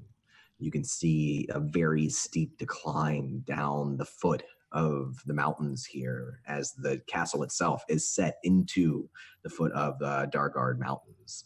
So it's snow everywhere. It has snowed since the last time you were brought here, Vishard, and it covers everything. It would be a very treacherous descent, but there is a way down into the valley beyond, and there you see beyond that small valley the Grove, which is the major forest that takes up about a third of all of Nightland. You can see the treetops in the distance. Oh, by the way, I never got your name. She's gonna look up at Rukon after we get to a certain point. It's Rukon. A pleasure to meet you. I've heard the word Nova spoken in your direction. I assume that is your name. Yeah, my name is Nova Sparkfire. You sure do have a lot of energy. It's a creative energy. It's how I made this. That's fascinating. Is that a weapon? Can you take Well- that off? Oh, I can. I can take it off actually, and I can shoot firebolts from it. I can also stick things in there. I can. I Now, when you- originally lost my arm in an explosion. I was testing out my wand of fireballs, and well, I didn't quite realize I hadn't quite calibrated it correctly. But you know, I'm fine, and I just built a new arm. So That's very impressive. we're gonna climb down a mountain. Would some pythons and some climbing rope help? I don't think I might have rope. I don't. Oh, hold on, and she'll just like kind of like unattach her arm and pull it off, and you see she reaches in with her good arm. She kind of like holds it between her stub of an arm and reaches in, and she pulls out a python, some pythons, and then just 50 feet of rope, just pulling it out. Just keeps pulling and pulling and pulling. Just how much gear can you leave inside your arm? Oh, quite a lot. Have you ever heard of a bag of holding? I'm afraid I've never heard of such things. Okay, well, it's a bag, and it's, like a regular bag, but you can stick a lot more stuff in it than a regular bag. It leads to an extra dimensional space, and I kind of do that with my arm because I felt like it could come in handy. So I wasn't really worried about being thrown in prison. I don't know. That's amazing. Yeah. Agatha, are you a climber? Well, I'm more of a hill dwarf than a mountain one, but looks like we're in for a climb and we better get going. Or a winter storm blows in and we get blown off the mountain. Or worse, one of our friends comes catching us. Yeah, that or the Beast of Daggard Keep. What do you mean the Beast of Dagger Keep? Yeah, what do you mean the Beast of Dagger Keep? All right, the reason why I've been thrown in jail, and well, I think is the start of it all, is because of the Beast of Dagger Keep. There is something hunting people around in the wilderness and the grove and even on the outskirts of town. A creature. I've never managed to see it. I've tried hunting it for months on end and never could find it. And then I'll turn to Raccoon and say, and it's after one such unsuccessful It's after one such unsuccessful hunt that I came back to see my home razed, my wife murdered. How can you be sure it's a creature and not a man? Whatever it is monstrous, and it needs to be put down at all costs. Problem to deal with when we cross it. Agatha's gonna start looking at this mountain. She's proficient with mason's tools, so I'm hoping that's gonna help her in finding like good places in this rock to start getting the pittons in. Hell yes, absolutely. Go ahead and make me a check with proficiency. Yeah. Can I assist with my knowledge of stuff? Yeah, we'll say give me if you're trying to descend, give me an athletics with advantage, and if you don't have proficiency, or even if you do, add an extra proficiency. Here, it's supposed to be +2, so 17. 17. No, sorry, Yeah. +3, 18. 18. Yeah, the two of you are able to work and find a couple of good places to get started. It's going to be a slow process to descend. At one point, you happen to look behind you, and you see crossing the hall behind you another skeletal guard, another skeletal knight in half-plate armor, this one unbroken. I need everybody to make me stealth checks. Okie dokie. Do we still have the +10? Yeah. Yeah, it hasn't been an hour yet. Okay, cool. So 29. 19. 21. That is 21, 29. Yeah, so with the pass without a trace, again, it's almost as though it just happens to not notice you. It even turns for a second and kind of looks in your direction and then turns and keeps walking and disappears again. And then you have yourself set up to climb down this mountain. imagine as we go Nova and Agatha carefully honing that firebolt that we have to melt away ice and snow occasionally so we can see what we're working with. Not I will melt the loose stuff. Anything you need. Do you want me to melt half the mountain? I'll melt half the mountain. Go ahead. That'll take a lot of time. You know, it might take less time than you think. How big is this mountain? Looking at not the kind of time that we have. It might be pretty quick, but it might make some noise. Because fireballs. We'll call that plan later. Okay. I'm all right with this. I'm gonna keep watch while they finish their setup, and ready an attack for anything that might come out. Yeah, nothing else comes while they're setting up, and you are able to start descending. You can use fire to help you kind of see where you're going. Make me, Agatha, one more at advantage with Nova's help.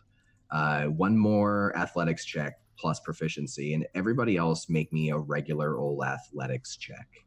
I want to hold on to Rukon if I can, because he seems really strong. And if I'm too heavy, I'll just reduce myself.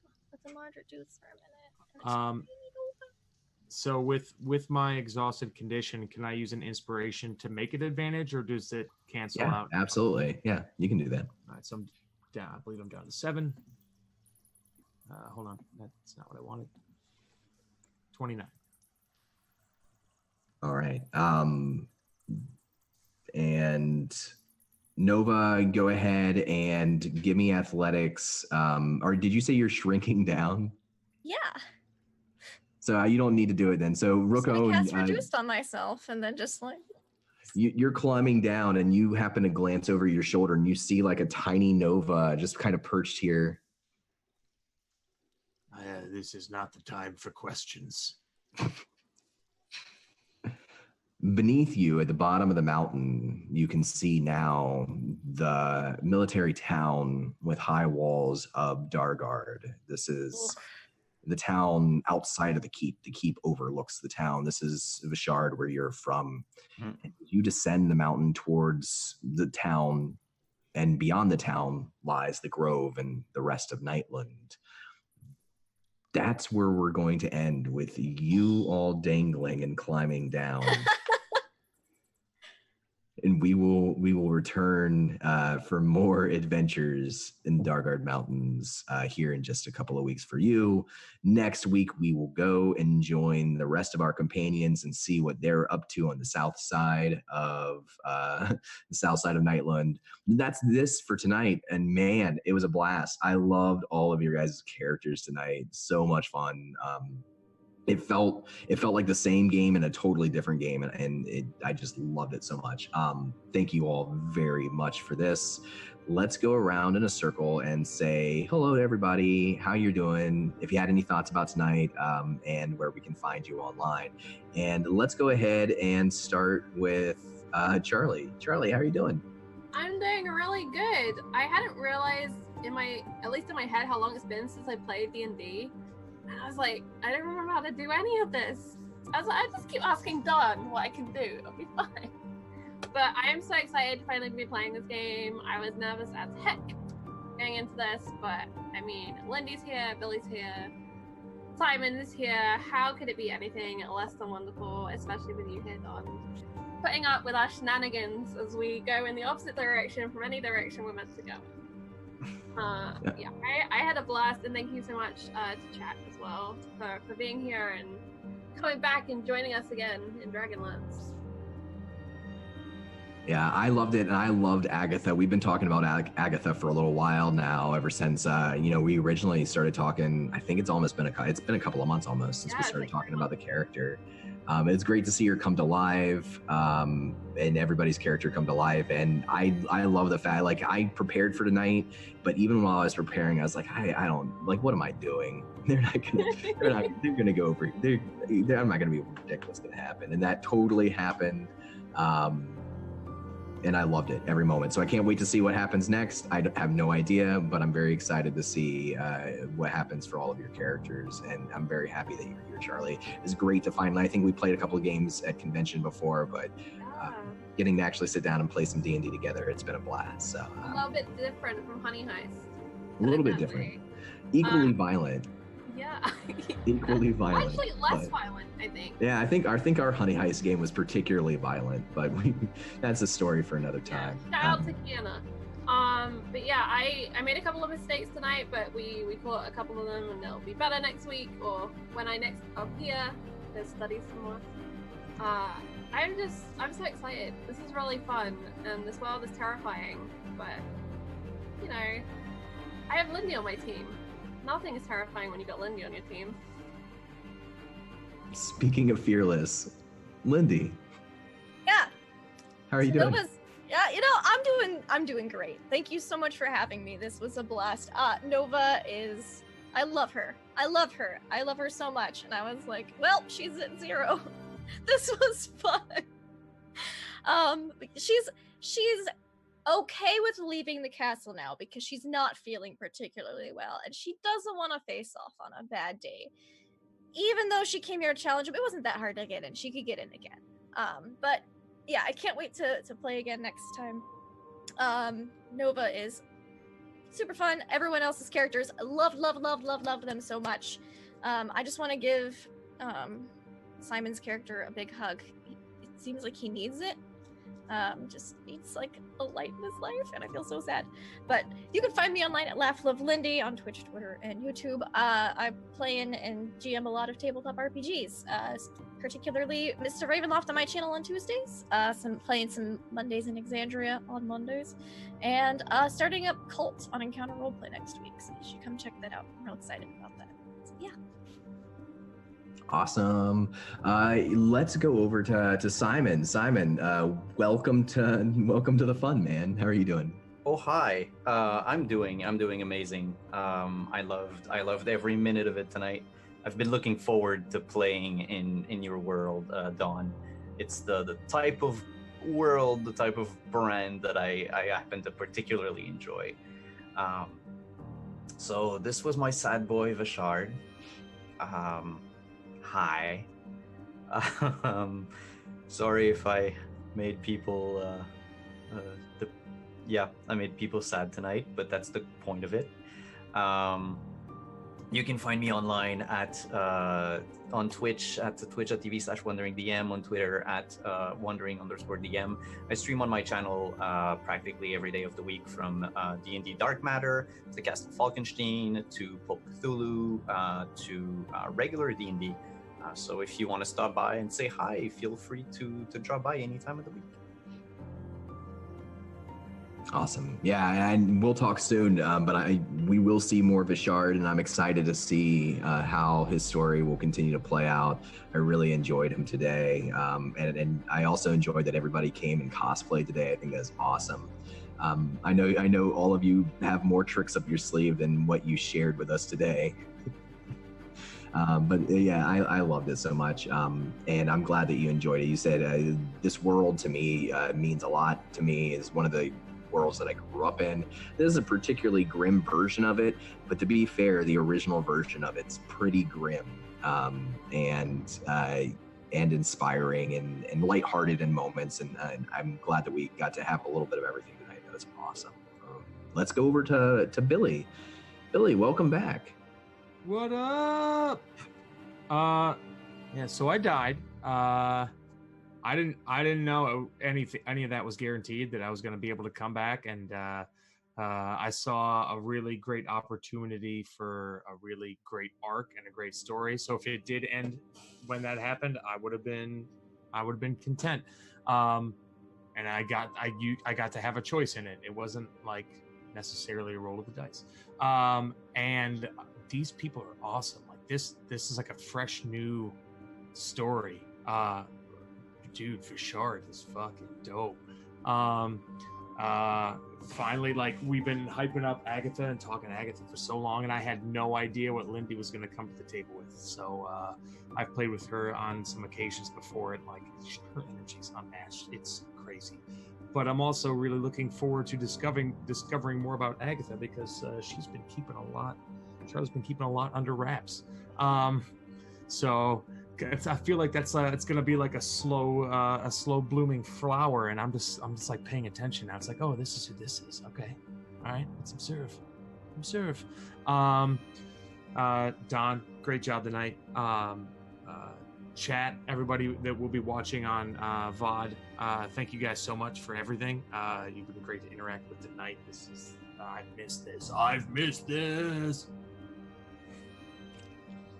I missed it too. It feels like it's been a long time. I knew that you were willing to go down tonight. I could see it. Like, I could see the way you were leaning forward into everything. And you did, we have that protection because things are particularly deadly in this game, the way that it's ramped up, and now your protection is gone and things are still deadly. So there will be consequences at some point. I have to figure it out. I know that I had you roll, and then it seems like it should be that you got off scot-free, but I just don't feel okay. I'll figure out something. But in the meantime, we have a few things here, a few items of news. First off, tomorrow night, Fall of Faerun with Dungeon Master Greg, tomorrow night at 7 p.m. Eastern Standard Time. It's an amazing story. It's inspired by a mix of like fantasy and zombies. If you watched Kingdom on Netflix, it's got that sort of feel, but it's in Faerun, and it's all about honor, people making honorable choices and being rewarded for their honorable choices. It's a great mechanic that Greg's come up with. So if you haven't checked out Fall of Faerun, tomorrow night at 7 p.m. Eastern Standard Time, it's a great time to start. That is the finale, so I'm sure it's going to be lots of tears by the end of it. And we also have coming back next week the Die Hard Dice Cam. It's been off for a little while because we were trying to fix some tech issues on the back end, but we will have Die Hard Dice Cam back. So if you like to see dice be rolled and us say Die Hard Dice Cam, it's coming back next week. We have a couple of new shows on the horizon. Sky Chasers, which is going to be with Keeper Charlie, is coming up here real soon. Don, if you don't mind me jumping in, I did forget my Please do. because I'm the worst at this. No, I do it all week. We do have Sky Chasers coming up, which will be starting on Sundays in the 4 p.m. Eastern slot. It's a trip to 1950s Americana, investigating strange phenomena and the thin line between truth and lies and loyalty, and trying to survive. I'm really excited to have an all-star cast for that, including Greg, Edelyn, who was in chat earlier, Susie, Sam, RPG Webby, and Tabletop Forward Virginia. And I'd also like to plug one other thing that's tomorrow in also the 4 p.m. Eastern time, which is A Song of Ice and Fire over on RPG Webby's channel. It's the first episode that I'm playing in. It's the introduction to my character. I'm super hyped. I have another wig. I am really ready to go. And so yeah, those are the two things. I'm super excited for Sky Chasers. Please do come and check that out when we start on May 12th. Yeah, May 12th. We have our session 0 this weekend. So yeah, thank you.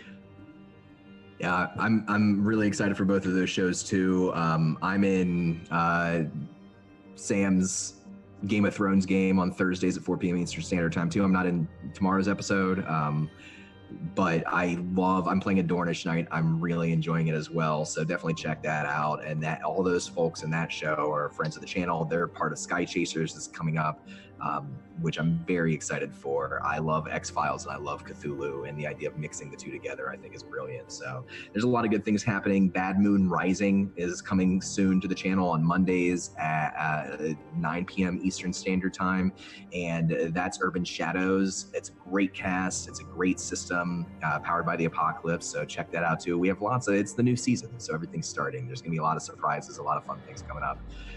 That's it for me. The only thing that I have is to ask you all to make me a charisma saving throw.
Hey, everybody.